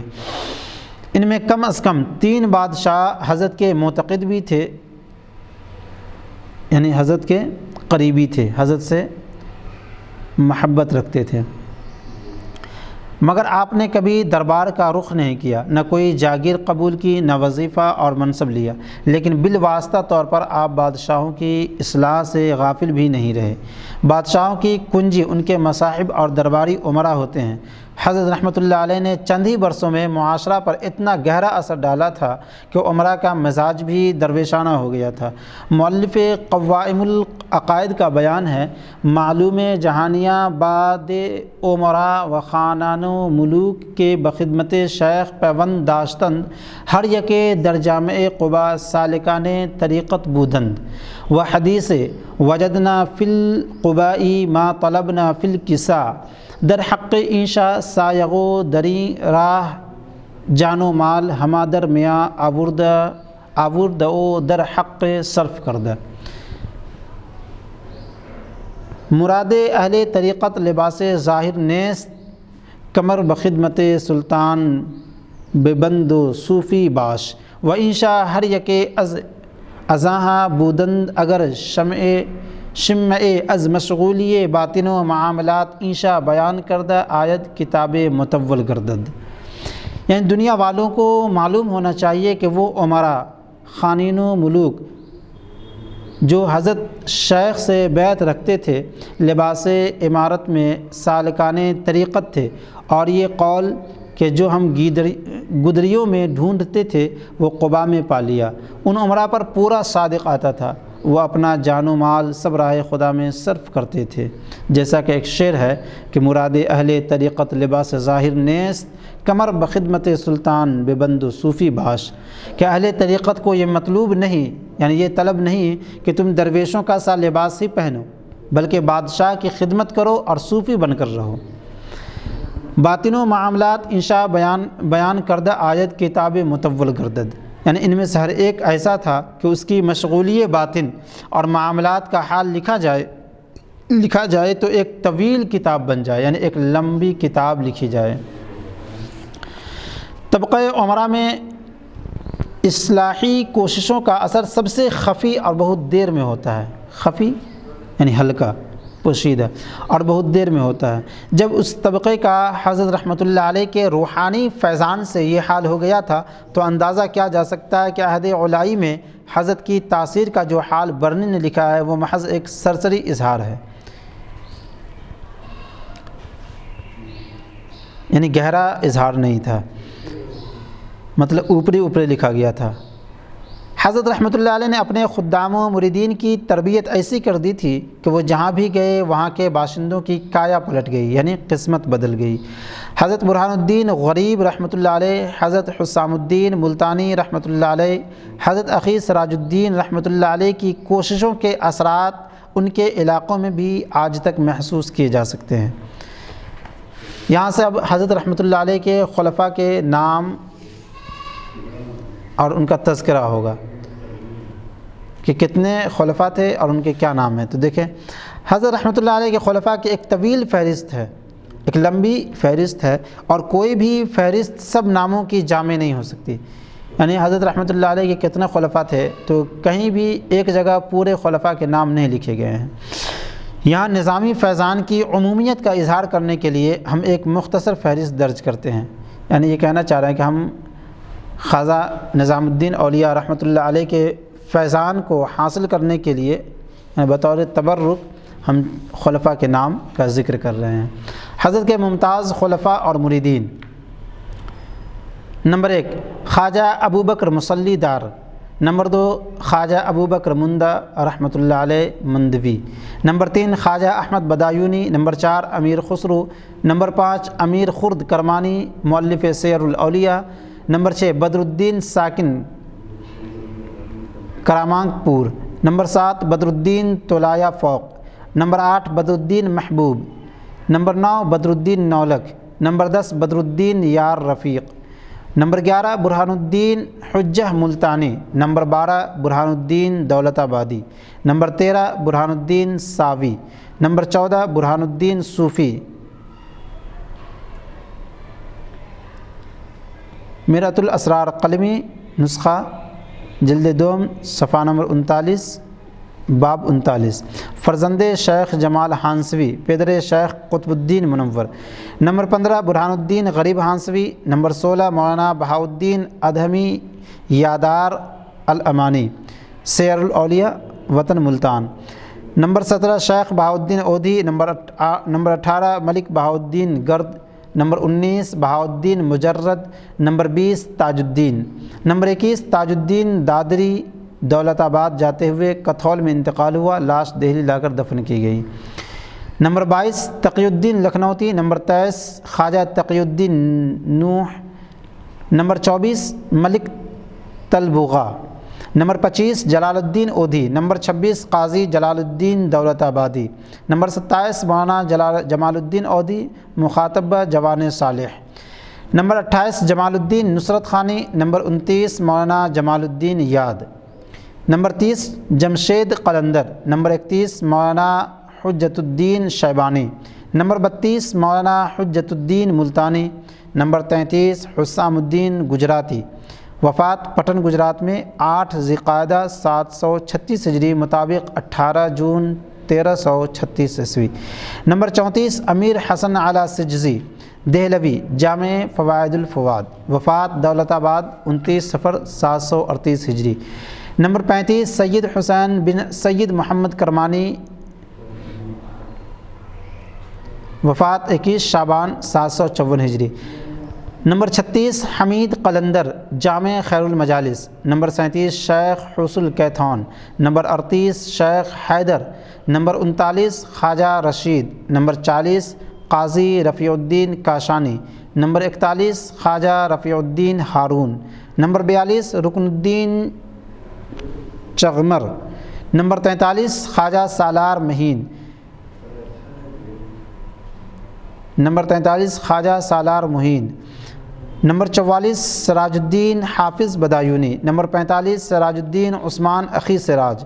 وفات غالباً 1 شوال 743 ہجری، مدفن سعد اللہ پور بنگال۔ نمبر 46 سراج الدین ناگوری۔ نمبر 47 سید محمد بن محمود کرمانی۔ وفات 711 ہجری جمعہ۔ نمبر 48 قاضی شاد علی۔ نمبر 49 قاضی شرف الدین فیروز کوہی۔ نمبر 50 شرف الدین جمنکل۔ نمبر 51 خواجہ شمس الدین۔ نمبر 52 شمس الدین دھاری مدفن ظفر آبادی۔ نمبر 53 شمس الدین دیباجی۔ نمبر 54 شمس الدین ماہرو برادر زادہ حسن اعلیٰ سجزی۔ نمبر 55 مولانا شمس الدین یحییٰ۔ وفات 747 ہجری مطابق 1346 عیسوی۔ مدفن بستی حضرت نظام الدین چبوترا یاران۔ نمبر 56 شہاب الدین امام۔ نمبر 57 شہاب الدین دیباجی۔ نمبر 58 شہاب الدین کثوری یا کستوری۔ نمبر 59 قاضی شاہ پائلی۔ نمبر 60 ضیاء الدین برنی مؤلف تاریخ فیروز شاہ وغیرہ۔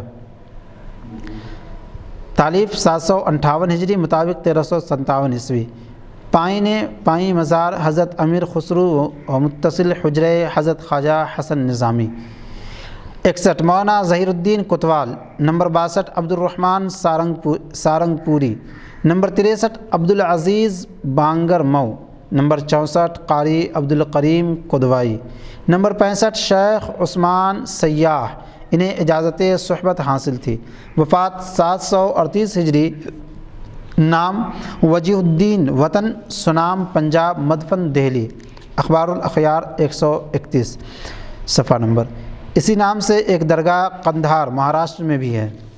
نمبر 66 خواجہ عز الدین نبیس شیخ۔ نمبر 67 علاء الدین اندرپتی۔ نمبر 68 مولانا سید علاء الدین جیوری۔ نمبر 69 مولانا علاء الدین نیلی۔ وفات 762 ہجری، مدفن بستی حضرت نظام الدین چبوترا یاران، نزد مزار حضرت شمس الدین یحییٰ۔ نمبر 70 علی جاندار۔ نمبر 71 عماد الدین مذکر پیسر حسام درویش۔ نمبر 72 خواجہ عمر۔ نمبر 73 خواجہ فخر الدین بجلوری۔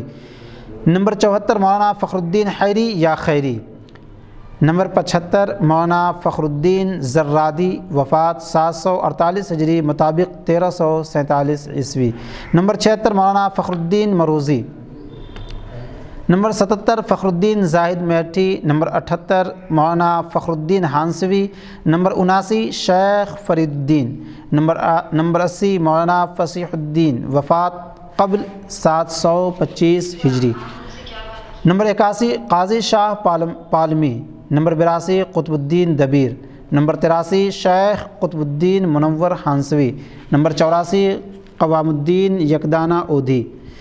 نمبر 85 قوام الدین روہتکی، مشہور شتاری بزرگ، اللہ بخش گر مقتیسری ان کی اولاد میں ہے۔ شیخ قوام الدین کا مزار روہتک میں ہے۔ تفصیل معاصر الاجداد۔ نمبر 86 قوام الدین قدوائی۔ نمبر 87 ملک قیر بک۔ نمبر 88 خواجہ کریم الدین۔ نمبر 89 مولانا کریم الدین سمرقندی یا کریم الدین بیانہ، شیخ الاسلام در عہد محمد تغلق و داماد خواجہ سید محمد امام، سیر الاولیاء، مدفن ستگانوا۔ نمبر 9 خواجہ کریم اللہ۔ نمبر 91 کمال الدین یعقوب۔ نمبر 92 شیخ کمال الدین دھاری۔ نمبر 93 شیخ لطیف الدین۔ نمبر 94 لطیف الدین کھنڈسالی۔ نمبر 95 شیخ ماہن بوندی۔ نمبر 96 شیخ مبارک گوپا موی، میر داد عہد علائی، مدفن یاران روضہ شیخ۔ نمبر 97 حضرت خواجہ سید محمد امام نبیر گنج شکر مرزا بستی حضرت نظام الدین۔ نمبر 98 شیخ محمد۔ نمبر 99 محمود بیاسائی 100 مولانا محمود نوحتیہ سیر الاولیاء۔ 101 قاضی محی الدین کاشانی، وفات 719 ہجری مطابق 1319 عیسوی، مدفن برون فصیل سیری ایمرجنسی۔ 1975 عیسوی کے زمانے میں 1975 عیسوی کے زمانے میں اس مزار پر سے سڑک نکال دی گئی۔ 102 ملک زادہ مسعود بک۔ 103 خواجہ معز الدین رحمۃ اللہ علیہ۔ 104 شیخ منتجب الدین ہانسوی ثم دولت آبادی، برادر حضرت برہان الدین غریب مرزا خلد آباد مہاراشٹر۔ 105 خواجہ منہاج الدین۔ 106 خواجہ موسیٰ دیوگیری۔ 107 خواجہ مؤید الدین انصاری۔ 108 خواجہ مؤید الدین کرا۔ 109 نجم الدین محبوب عرف شکر خائے تھانیسری۔ 110 حضرت شیخ نصر الدین محمود اودھی چراغ دہلی، ولادت 677 ہجری، وفات 17 رمضان 757 عیسوی۔ 111 شیخ نظام الدین پانی پتی۔ 112 نظام الدین دبیر عہد محمد تغلق۔ 113 مولانا نظام الدین شیرازی، مدفن اپنے گھر میں قلعہ سیری کے پاس سیر الاولیاء۔ 114 نظام الدین مولی۔ 115 نظام الدین ہاشمی محدث ظفر آبادی۔ 116 مولانا وجیہ الدین پائلی۔ 117 وجیہ الدین یوسف کلاخیری۔ 118 شیخ یعقوب۔ 119 مولانا یوسف بدایونی۔ 120 سید یوسف حسینی دولت آبادی علیہم الرحمۃ والرضوان، حضرت گیسو دراز کے والد ماجد، مدفن خلد آباد۔ یہ چند حضرت نظام الدین اولیاء رحمۃ اللہ علیہ کے خلفاء کے نام گزرے جو ممتاز خلفاء تھے۔ جیسا کہ عرض کیا گیا ہے، یہ فہرست مکمل کیا عشر عشیر بھی نہیں ہے، یعنی 10واں حصہ بھی نہیں ہے، نہیں بلکہ 10واں کا 10واں حصہ بھی نہیں ہے۔ یہ تو صرف وہ نام ہیں جو تاریخ و تذکرہ کی کتابوں میں اور ملفوظات میں محفوظ رہ گئے ہیں۔ ان ناموں سے اندازہ کیا جا سکتا ہے کہ اس زمانے کی سوسائٹی کے بہترین افراد کو حضرت نے اپنی خانقاہ میں جمع کر لیا تھا، یعنی اکٹھا کر لیا تھا۔ حضرت رحمۃ اللہ علیہ کی پاکیزہ سیرت اور مکارم اخلاق کا اندازہ تو فوائد الفواد کی مجالس کا مطالعہ کرنے سے ہی ہو جاتا ہے، اور آپ کی تعلیمات کا بھی ان مجلسوں میں بہترین اظہار ہوا ہے۔ مناسب ہوگا کہ آپ کی حیات مبارکہ اور معمولات کی چند ایسی تفصیلات بیان کر دی جائیں جو عام طور پر سامنے نہیں آئی ہیں۔ غیر مسلموں سے روابط اور سلوک۔ حضرت رحمۃ اللہ علیہ کا یہاں سے کچھ ان پہلوؤں کو اجاگر کرنے کی کوشش کی جا رہی ہے جس میں حضرت رحمۃ اللہ علیہ نے غیر مسلموں سے ربط و تعلق رکھا تھا۔ حضرت رحمۃ اللہ علیہ کا سابقہ یعنی لگاؤ، ملنا جلنا، واسطہ پڑھنا، حضرت رحمۃ اللہ علیہ کا سابقہ ہندو جوگیوں سے بھی ہوتا تھا۔ اس کی مثالیں فوائد الفواد میں بھی موجود ہیں، مثلا جلد 5 مجلس 19۔ مگر یہ واقعات آپ کے سفر اجودھن سے متعلق ہیں۔ خود آپ کی خانقاہ میں بھی جوگی آتے تھے۔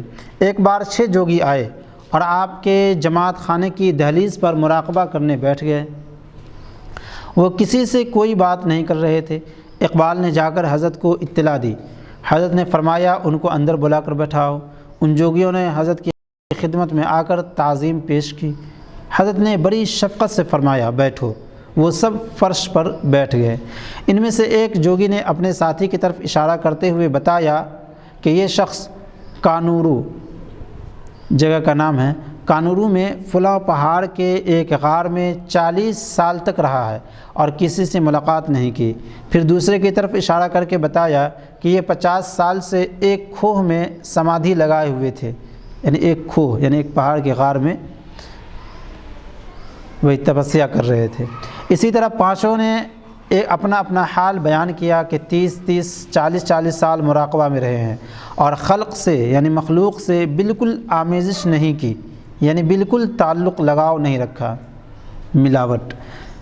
مگر اب ہمیں غیبی اشارے سے بتایا گیا کہ دہلی میں ایک بڑے بزرگ موجود ہیں، تو ہم نے آپس میں مل کر طے کیا کہ شیخ کا دیدار کریں، یعنی زیارت کریں، ان سے ملاقات کریں اور انہیں اپنی عقیدت پیش کریں۔ اس کے سوا اور کچھ مطلوب نہیں ہے۔ یہاں سے ہم اپنے اپنے ٹھکانوں کو لوٹ جائیں گے۔ حضرت رحمۃ اللہ علیہ بہت دیر تک ان سے اخلاق اور محبت کے ساتھ گفتگو فرماتے رہے اور انہیں رخصت کیا۔ ایک بار حضرت شہر کی طرف تشریف لے جا رہے تھے، ایک برہمن راستے میں ملا، وہ بھی بڑا گیانی اور تپسیا کرنے والا تھا۔ جب حضرت رحمۃ اللہ علیہ اس کے سامنے سے گزرے تو خدا جانے اس نے کیا دیکھا، لوگوں سے پوچھنے لگا یہ کون بزرگ ہیں؟ کسی نے حضرت رحمۃ اللہ علیہ کا نام بتایا، پوچھا کہاں رہتے ہیں؟ لوگوں نے کہا غیاث پور میں۔ حضرت رحمۃ اللہ علیہ تو آگے نکل گئے، اسے یہ فکر ہوئی کہ ان بزرگ سے کیسے ملاقات کروں۔ مولانا یوسف کلاخیری وہیں رہتے تھے، ان کے گھر آنا جانا شروع کر دیا۔ کچھ دن کے بعد اس نے مولانا یوسف سے پوچھا کہ آپ ہر ہفتے میں ایک دن رات کہاں غائب ہو جاتے ہیں؟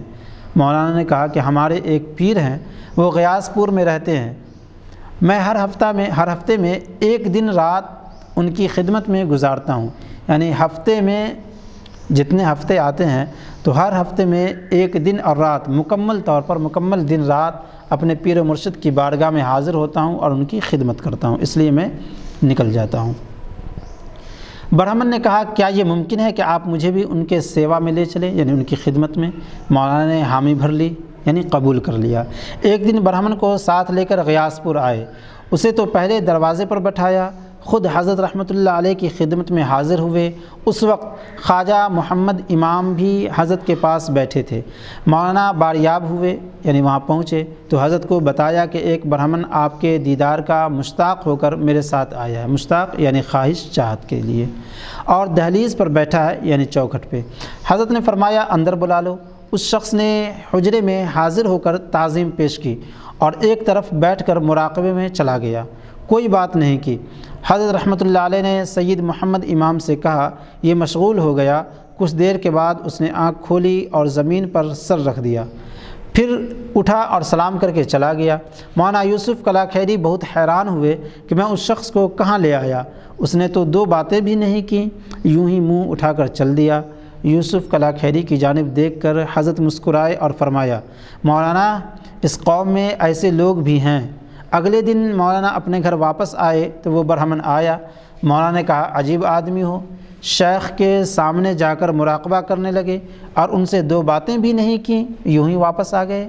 برہمن نے کہا میں کیا بات کرتا، میں نے مراقبہ کیا تاکہ یہ دیکھوں کہ وہ کون سی نعمتیں ہیں جن کی چھوٹ حضرت کی گفتگو میں پڑتی ہے۔ میں نے بہت کوشش کی مگر سراغ نہ ملا، اور کسی جانب سے ان نعمتوں کی طرف پہنچنے کا راستہ مجھے نہ ملتا تھا۔ ایشور ہی جانتا ہے، یعنی بھگوان، خدا، ہندو لوگ بولتے ہیں نا خدا کی طرف اشارہ کرتے ہوئے ایشور ہی جانتا ہے کہ شیخ کے باطن میں کون سی نعمتیں بھری ہوئی ہیں۔ کوئی منش یعنی کوئی انسان نہ ان نعمتوں کو پا سکتا ہے، نہ ان کا انوبھو یعنی تجربہ کر سکتا ہے۔ جب میں نے یہ دیکھا تو اچرج یعنی چونک گیا اور پریشان ہو گیا، اچرج میں پڑ گیا یعنی تعجب میں پڑ گیا، اب ان سے بات ہی کیا کرتا۔ بحوالہ قوام العقائد، یعنی حضرت رحمۃ اللہ علیہ کی بارگاہ میں جو یہ شخص آیا تھا برہمن، تو حضرت کی حقیقت یعنی کون سی نعمت ہے جو حضرت کے پاس ملتی ہے اور کس وجہ سے حضرت اتنے مشہور ہیں اور مقبول ہیں، یہ جاننے کی کوشش کے لیے وہ مراقبے میں بیٹھ گیا، اور مراقبے میں کافی دیر بیٹھا رہا، لیکن حضرت کی راہ نہ پا سکا وہ، یعنی حضرت کی نعمت کس طرح ملتی ہے، حضرت کا راستہ اسے مراقبے میں نہ مل پایا، تو وہ بیچارہ مایوس ہو کر واپس آ گیا، اور وہ یہی بات مولانا رومی سے کہا کہ ارے حضرت، حقیقت یہ ہے کہ حضرت بہت بڑے اور بزرگ بندہ ہے، وہ اللہ تبارک و تعالیٰ کا ان پر خاص فیضان ہے۔ ان کے جملے سے یہ سمجھ میں آتا ہے کہ اللہ تبارک و تعالیٰ کا ان پر خاص فیضان ہے، وہ ان کی باطن بہت زیادہ پوشیدہ ہے اور بہت بڑی صاف و ستھرا ہے، اس لیے ہم وہاں تک نہیں پہنچ سکے، تو اب میں ان سے بات ہی کیا کرتا، میں بہت متعجب تھا۔ حضرت کی غذا، حضرت ان دنوں کو چھوڑ کر جن میں روزہ رکھنا مکروہ ہے، 12 مہینہ روزہ رکھتے تھے۔ اپنے لیے سحری خواجہ عبدالرحیم لے کر آتے تھے، حضرت کبھی ایک آدھ لقمہ چکھ لیتے اور کبھی جوں کی توں یعنی جس طریقے سے سحری لایا گیا تھا ویسے ہی رکھا ہوا ہوتا، کچھ بھی نہیں کھاتے تھے، اور کبھی جوں کی توں واپس ہو جاتی تھی، یعنی جس طرح لایا گیا تھا ویسے ہی۔ افطار کے وقت بھی غذا بہت قلیل ہوتی تھی، یعنی تھوڑی، اور اس میں سے بھی حاضر الوقت لوگوں کو عطا فرماتے رہتے تھے، یعنی اس وقت جو لوگ حاضر رہتے اسی میں سے عنایت کر دیتے۔ ایک بار کوئی مسافر حضرت کی خدمت میں آیا، آپ اس وقت عطا کر دینا یعنی دینا، آپ اس وقت دسترخوان پر بیٹھے تھے، اسے بھی بٹھا لیا۔ دوران گفتگو اس سے پوچھا، اس سفر میں آپ کن درویشوں سے ملے؟ اس نے نام بنام ذکر کرنا شروع کیا اور کہنے لگا، ایک درویش تو ایسے ملے جو نہ کبھی پیٹ بھر کھانا کھاتے ہیں نہ پوری نیند سوتے ہیں۔ جب وہ مسافر یہ بات کہہ رہا تھا، ہمارے حضرت لقمہ بنا کر اٹھا چکے تھے اور دہنے مبارک تک لے جا رہے تھے کہ اچانک اسے واپس رکھ دیا اور کھانے سے ہاتھ روک لیا۔ بحوالہ نفاس 27 ذی القعدہ 732 ہجری۔ آپ کو گنے بہت مرغوب تھے، یعنی بہت پسند تھا۔ جن عقیدت مندوں کو یہ بات معلوم تھی، وہ جب گنے کی فصل نہ ہوتی اس وقت بھی دور دور سے کھوج کر لے آتے تھے، اور حجرے کے کونے میں دو چار گنے ہر وقت رکھے ہوتے تھے۔ ایک دن بے موسم کے گنے حجرے میں رکھے دیکھے تو خواجہ کریم الدین رحمۃ اللہ علیہ نے دل میں سوچا، آج کل گنے کہاں سے آ گئے؟ حضرت نے وہی بات شروع کر دی اور فرمایا کہ مجھے گنے بہت ہی زیادہ مرغوب ہیں۔ جب دوستوں اور عزیزوں کو یہ معلوم ہے کہ مجھے پسند ہے تو جانے کہاں کہاں سے کھوج کر لے آتے ہیں، مگر اس سال گنوں کی پوری فصل گزر گئی، میں نے صرف ایک پوری بطور حق نعمت کھائی ہے۔ خواجہ کریم الدین نے کہا کہ غور کرو، اس سے بڑی ریاضت اور کیا ہوگی کہ جو چیز حضرت کو اتنی مرغوب ہو وہ بھی کبھی پیٹ بھر کر نہ کھائیں۔ اللہ اکبر، سبحان اللہ، سبحان اللہ۔ ایک بار حضرت رحمۃ اللہ علیہ کی طبیعت کچھ ناساز تھی، یعنی خراب تھی۔ آپ نے کوئی دوا کھائی، اس کے بدلے کے طور پر دودھ پینا ضروری تھا۔ آپ نے دوا تو کھا لی، دودھ نہیں پیا، دوا کا رد عمل ہونے لگا۔ خدام نے عرض کیا، خدام یہ خادم کی جمع ہے، خدام نے عرض کیا، حضرت تھوڑا سا دودھ لے لیں تو دوا کا زور کم ہو جائے گا۔ حضرت رحمۃ اللہ علیہ نے فرمایا، مجھ سے پیا نہیں جائے گا۔ خدام نے پھر اصرار کیا، یعنی ضد کی کہ 2-3 چمچے ہی دودھ کے لے لیں۔ حضرت رحمۃ اللہ علیہ نے پھر فرمایا، یہ مجھ سے نہیں ہو سکتا۔ اس وقت کسی نے حضرت کی غذا کا حال پوچھا تو فرمایا کہ افطار کے وقت 1 چپاتی کھا لیتا ہوں۔ سائل نے پھر پوچھا، کیا اتنی ہی بھوک ہوتی ہے؟ فرمایا نہیں، ایک چپاتی اور کھا سکتا ہوں مگر کھاتا نہیں۔ یہ چپاتی 7-8 تولے وزن کی ہوتی تھی جو افطار کے وقت تناول فرماتے تھے۔ افطار کے وقت آپ تھوڑی دیر آرام کرتے تھے۔ اس مدت میں آپ کے خدام کچھ انار دانے گلاب میں تر کر کے لے آتے تھے، اس میں سے آپ صرف چند دانے منہ میں رکھ لیتے تھے۔ ایک دن ایک صاحب موجود تھے، آپ نے کچھ انار دانے انہیں مرحمت فرمائے۔ ان کا بیان ہے کہ میں حیرت میں رہ گیا، کیا یہ اسی دنیا کا انار ہے یا جنت کا میوہ ہے؟ میں نے ایسی لذت اور اتنی لطافت کبھی انار میں محسوس نہیں کی تھی۔ یعنی میں نے اس سے بھی پہلے انار کھائے تھے، لیکن جو حضرت رحمۃ اللہ علیہ کے دربار سے آپ کے دستے مبارک سے ملا تھا، یہ بڑی لطافت اور بڑی لذت دار تھی۔ یعنی مجھے تعجب ہو رہا تھا کہ یہ انار یہ دنیاوی ہی انار ہے، میوہ ہے، یا جنتی میوہ ہے۔ سبحان اللہ، انتہائی مزیدار، جی لذیذ، آئے سبحان اللہ۔ یہ بھی ہمارے حضرت رحمۃ اللہ علیہ 10-5 دانوں سے زیادہ نہ کھاتے تھے۔ یعنی انار کے دانے بھی کتنا چھوٹا ہوتا ہے یہ اندازہ ہے، وہ بھی 5-10۔ سحری کے لیے عموماً طاہری تیار کی جاتی تھی۔ طاہری ایک کھانے کا نام ہے۔ تو عبد الرحیم یہ کرتے تھے کہ بھنا ہوا تہاری، اس کو تہاری کہتے ہیں، ہماری مادری زبان میں کہہ لیجئے یا جو مشہور لفظ ہے تو تہاری کہتے ہیں، جو اردو لفظ صحیح طاہری ہے۔ سحری کے لیے عموماً طاہری تیار کی جاتی تھی۔ تو عبد الرحیم یہ کرتے تھے کہ بھنا ہوا چوزا یا کوئی پرندہ مثلاً بٹیر یا تیتر چاولوں میں چھپا کر رکھ دیتے تھے، اور وہ خاص اہتمام سے بہت لذیذ پکایا ہوا ہوتا تھا، مگر کبھی ایک بار بھی ایسا نہیں ہوا کہ حضرت کی انگلیوں نے اسے چھوا ہو۔ آپ کنارے سے ایک آدھ لقمہ اٹھا لیتے تھے اور وہ رکابی ویسے ہی واپس آ جاتی تھی، یعنی پلیٹ، بلکہ بادشاہ آپ کو یہ احساس ویسے ہی واپس آ جاتی تھی، بلکہ شاید آپ کو یہ احساس بھی نہ ہوتا تھا کہ اس میں کوئی اور چیز بھی رکھی ہے۔ یعنی آپ کے جو مرید خاص تھے عبد الرحیم رحمۃ اللہ علیہ، یہ آپ کے کھانے کا جو انتظام کرتے تھے تو اس میں اندر سے پرندوں کے بوٹی وغیرہ چاول کے اندر چھپا کر رکھ دیا کرتے تھے تاکہ حضرت جو ہے سو اسے بھی کھا لیا کریں۔ لیکن حضرت رحمۃ اللہ علیہ صرف اوپر سے 2-4 لقمے کھاتے تھے، اور ایسا محسوس ہوتا تھا کہ شاید آپ کا دستے مبارک یعنی آپ کی انگلی اس بوٹی تک کو بھی نہ لگی ہو، نہ پہنچی ہو، اتنی کم غذا تھی۔ حضرت رحمۃ اللہ علیہ کا لباس، حضرت رحمۃ اللہ علیہ کا لباس بہت سادہ اور معمولی ہوتا تھا۔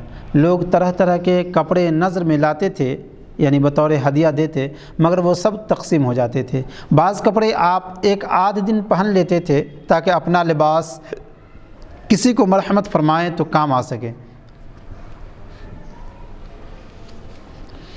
لباس پہننے سے پہلے یہ ضرور سوچتے تھے کہ ایسا لباس ہمارے مشائخ نے پہنا ہے یا نہیں، یعنی جو بھی لباس پہنتے تو پہلے دیکھتے کہ ہمارے اکابرین، ہمارے مشائخ نے اس طرح کا لباس پہنا ہے یا نہیں۔ اگر شبہ ہوتا تھا تو ہرگز نہ پہنتے تھے، یعنی اگر آپ کو شک ہو جاتا کہ اس طرح کا لباس ہمارے مشائخ نے نہیں پہنا ہے تو آپ نہیں پہنتے۔ اکثر کسی بات پر بڑی محبت اور عقیدت سے فرماتے تھے کہ این سنت خواجگان ماست، یعنی یہ جو طریقہ ہے یہ ہمارے مشائخوں کا طریقہ ہے۔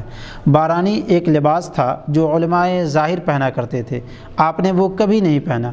حضرت خواجہ معین الدین اجمیری رحمۃ اللہ علیہ کی 1-2 تائی تھی جگہ جگہ سے پیوند کی ہوئی، جس قسم کا بھی پاک کپڑا ملتا تھا اسی کا پیوند لگا لیا جاتا تھا۔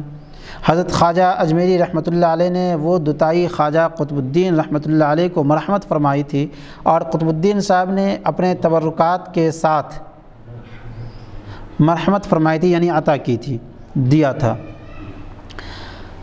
اپنے تبرکات کے ساتھ حضرت بابا فرید گنج شکر قدس سرہ کو عطا فرمائی تھی، ان سے یہ ہمارے حضرت کو ملی تھی، اور آپ اسے خاص مواقع پر بہت عقیدت سے زیبتاً فرماتے تھے، یعنی پہنتے تھے۔ یہ دوتائی اپنے تبرکات کے ساتھ آپ نے حضرت چراغ دہلی کو مرحمت فرمائی تھی، یعنی عطا فرمائی تھی، دی تھی، جو غالباً ان کے جسد مبارک کے ساتھ ہی دفن کر دی گئی۔ بحوالہ انوار المجالس قلمی نسخہ آصفیہ ورق صفحہ نمبر 61 الف۔ آپ کی پاپوش یعنی جس میں آپ قدم پوچھا کرتے تھے، جس سے آپ کی پاپوش مبارک عموماً لال رنگ کی ہوتی تھی، اور کلاه مبارک کبھی لال کبھی زرد پہنتے تھے، زرد یعنی پیلا۔ آخری علالت اور وصال۔ نہایت سخت مجاہدات کی وجہ سے حضرت رحمۃ اللہ علیہ کی صحت کبھی اچھی نہیں رہی، مگر اپنی ایمانی قوت اور روحانی برکت سے کمزوری کے باوجود سارے مشاغل یعنی سارے اعمال، سارے کام پورے اہتمام اور پابندی سے جاری رکھتے تھے۔ اس زمانے میں خلا کی بیماری بھی بہت ہوتی تھی، اس نے بھی حضرت کو بہت پریشان کیا۔ کبھی سر میں درد بھی ہو جاتا تھا، یہ مسلسل جاگنے کے سبب سے ہوتا تھا۔ کبھی بواسیر کی شکایت ہو جاتی تھی۔ ان بیماریوں سے آپ کی بصارت بھی متاثر ہوتی تھی۔ بصارت یعنی نظر، بینائی، دیکھنے کے۔ ایک بار آپ بیمار تھے، حضرت برہان الدین غریب حاضر ہوئے۔ آپ نے فرمایا، مولانا برہان الدین آؤ، یہ کہہ کر مصافحہ کے لیے دست مبارک دوسری طرف بڑھائے۔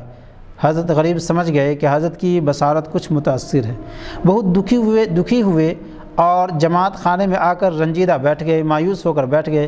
پھر انہیں حضرت کا فرمان یاد آیا کہ اگر کسی کو کوئی حاجت پیش آئے تو آیت وَمَن يَتَّقِ اللَّهَ يَجْعَل لَّهُ مَخْرَجًا وَيَرْزُقْهُ مِنْ حَيْثُ لَا يَحْتَسِبُ إِنَّ اللَّهَ بَالِغُ أَمْرِهِ قَدْ جَعَلَ اللَّهُ لِكُلِّ شَيْءٍ قَدْرًا۔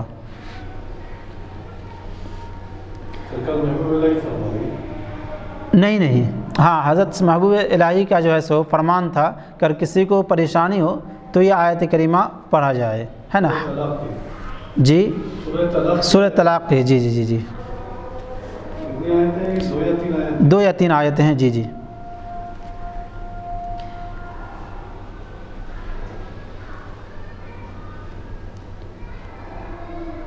75 بار پڑھے، انشاءاللہ وہ پریشانی دور ہو جائے گی۔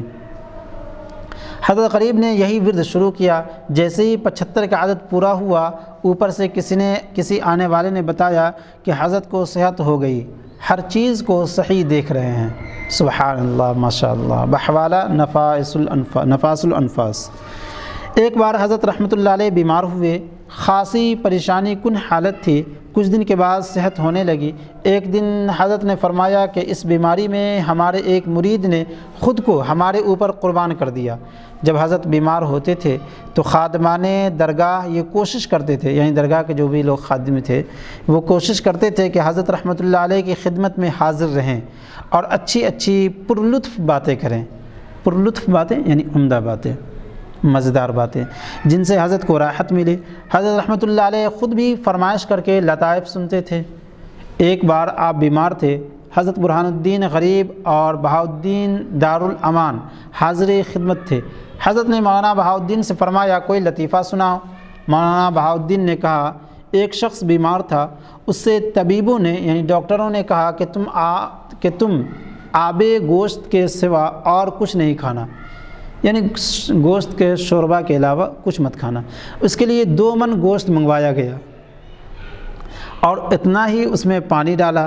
پھر جب پکتے پکتے وہ 1 پیالہ بھر رہ گیا تو وہ آب گوشت اسے پینے کو دیا گیا۔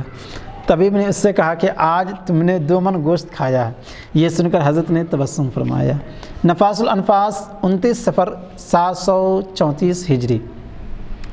حضرت کے وصال سے 40 دن پہلے معمولات میں فرق آنا شروع ہو گیا تھا۔ مثلا نماز میں سجدے زیادہ کرتے، یا گریا بہت زیادہ، یا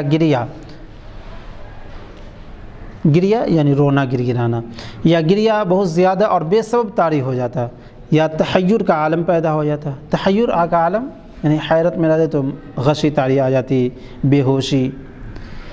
جمعہ کے دن کو بار بار یاد فرماتے، ایک وقت کی نماز 2 3 بار ادا فرماتے، یا یہ مصرع پڑھتے، می رویم و می رویم و می رویم، یعنی ہم جا رہے ہیں، ہم جا رہے ہیں، ہم جا رہے ہیں۔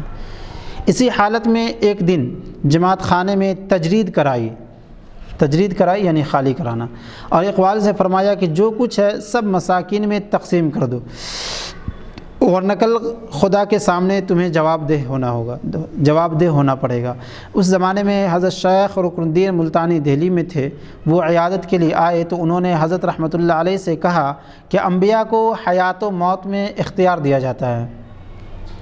حیات و موت یعنی زندگی اور موت میں، یعنی آپ چاہیں تو دنیا میں بھی رہ سکتے ہیں اور چاہے تو پھر آپ اختیار کر سکتے ہیں آخرت کو۔ یعنی چن سکتے ہیں۔ علماء و مشائخ بھی وارثین انبیاء ہیں۔ آپ بھی اگر کچھ دن اور دنیا میں رہنے کا ارادہ فرما لیں تو اس سے بہت سے طالبوں کو فائدہ پہنچے گا۔ حضرت نے ردھی ہوئی آواز میں فرمایا، ردھی ہوئی یعنی پھنسی ہوئی آواز میں، آج کل ہر شب یعنی ہر رات رسالت مآب صلی اللہ علیہ وآلہ وسلم کو خواب میں دیکھ رہا ہوں۔ وہ فرماتے ہیں، نظام اشتیاق تو مارا بیشتر است، زود بیا در کنف ماں بیاسا، یعنی اے نظام تم سے ملنے کا ہمیں بہت اشتیاق ہے، یعنی بڑی خواہش ہے، جلدی سے آؤ اور ہمارے پاس آرام کرو۔ انتقال سے 40 دن قبل کھانا پینا مطلق ترک کر دیا تھا، یعنی بالکلیہ کھانا پینا چھوڑ دیا تھا، کچھ بھی نہیں کھاتے تھے۔ ایک دن اخی مبارک رحمۃ اللہ علیہ نے تھوڑا سا سویوں کا پانی پیش کیا تو وہ بھی نہیں لیا اور فرمایا نالی میں پھینک دو۔ حضرت رحمۃ اللہ علیہ حضرت شمس الدین دامغانی رحمۃ اللہ علیہ نے موقع پا کر حضرت سے عرض کیا کہ آپ کہاں آرام فرمانا چاہیں گے؟ تو حضرت رحمۃ اللہ علیہ نے فرمایا کہ میں جنگل میں کھلے آسمان کے نیچے سوؤں گا۔ اسی بیماری کے زمانے میں حضرت رحمۃ اللہ علیہ کے خدمتگاروں نے دریافت کیا کہ مخدوم کے بعد ہمارا کیا ہوگا؟ فرمایا کہ میرے روضے پر اتنا آتا رہے گا جو تم لوگوں کے لیے کفایت کرے گا۔ کسی نے پھر عرض کیا کہ اس کی تقسیم کون کرے گا؟ مراد یہ کہ روضہ کا متولی کون ہوگا؟ حضرت نے فرمایا کہ جو اپنا حصہ چھوڑ دے گا۔ چنانچہ عہد محمد شاہ تک حضرت بابا فرید گنج شکر رحمۃ اللہ علیہ کی اولاد روضہ مبارک کی متولی رہی۔ فتوح کی تقسیم 4 حصوں میں ہوتی تھی، یعنی جو باہر سے آتا تھا تو اس کی 4 طرح کی تقسیم ہوتی تھی۔ نمبر 1 پہلا حصہ فریق اول نبیر گان کا، جن میں حضرت بدر الدین اسحاق رحمۃ اللہ علیہ کی اولاد یعنی حضرت بابا فرید الدین کے نواسے ہیں۔ چونکہ حضرت نظام الدین اولیاء تمام عمر مجرد رہے اور آپ کی کوئی سلبی اولاد نہیں تھی، تمام عمر مجرد رہے یعنی اولاد نہیں تھی اور آپ کی کوئی سلبی اولاد نہیں تھی، اور آپ بابا صاحب کے نواسوں کو آپ نے اپنی اولاد کی طرح پرورش کیا تھا، اس لیے پہلے فریق وہی قرار پائے۔ حضرت خواجہ حسن نظامی مترجم فوائد الفواد اس خاندان کی نشانی ہے۔ نمبر 2 فریق ثانی ہارونیان یعنی حضرت خواجہ رفیع الدین ہارون کی اولاد۔ اس خاندان کا کوئی فرد اب بقید حیات نہیں ہے، بعض حضرات ان کے نواسوں میں موجود ہیں۔ خواجہ حسن نظامی اسی نسبت سے اپنے آپ کو خواہر زادہ لکھا کرتے تھے۔ نمبر 3 فریق ثالث قاضی زادگان، یہ حضرت قاضی محی الدین کاشانی کی اولاد ہیں۔ ان کی رشتہ داری ہارونیان میں ہوئی اور کسی زمانے میں ننہال سے بھی ان کو وراثت ملی جو اب تک چلی آ رہی ہے۔ چوتھا فریق ہندوستانیان یعنی حضرت کی تدفین ظہر کی نماز سے پہلے عمل میں آئی۔ حضرت رکن الدین ملتانی نے خواجہ اقبال سے دریافت کیا کہ حضرت مقابر یاران میں فاتحہ خوانی کے لیے تشریف لاتے تھے تو کس جگہ بیٹھتے تھے؟ خواجہ اقبال نے ایک جگہ بتائی جہاں نارنگی کا درخت لگا ہوا تھا اور کہا کہ حضرت کی نشست اس پیڑ کے نیچے ہوا کرتی تھی۔ حضرت رکن الدین نے وہی جگہ آپ کی لحد کے لیے تجویز فرمائی یعنی قبر کے لیے۔ بحوالہ قوام العقائد سیر الاولیاء کا بیان ہے کہ جہاں آپ کا روضہ ہے یہاں صحرا تھا یعنی جنگل تھا، اور یہ بلند اور شاندار عمارتیں بعد کو وجود میں آئیں۔ چونکہ حضرت کی وصیت ہی تھی، جب کسی نے پوچھا کہ آپ کو کہاں دفن کیا جائے تو حضرت نے فرمایا تھا کہ مجھے کھلے آسمان کے نیچے جنگل میں دفن کیا جائے۔ بعض دوسرے تذکرہ نگار کہتے ہیں کہ خضر خاں یہ مقبرہ بنوا چکا تھا جو اب درگاہ شریف کی مسجد ہے، مگر حضرت کی وصیت کے بعد آپ کو وہاں دفن کرنا مناسب نہ سمجھا گیا، اور اس مقبرے کے سامنے ایک حوض تھا، اسے مٹی سے پاٹ کر اس میں لحد تیار کی گئی، مٹی سے پاٹ کر یعنی برابر کر کے۔ یہ بھی کہا جاتا ہے کہ بعض اور عقیدت مندوں نے بھی شاندار روضے تعمیر کروا رکھے تھے، یعنی پہلے سے حضرت کا روضہ تیار کروا رکھا تھا، لیکن حضرت کی وصیت کے مطابق صحرا میں کھلے آسمان کے نیچے آپ کو دفن کیا گیا۔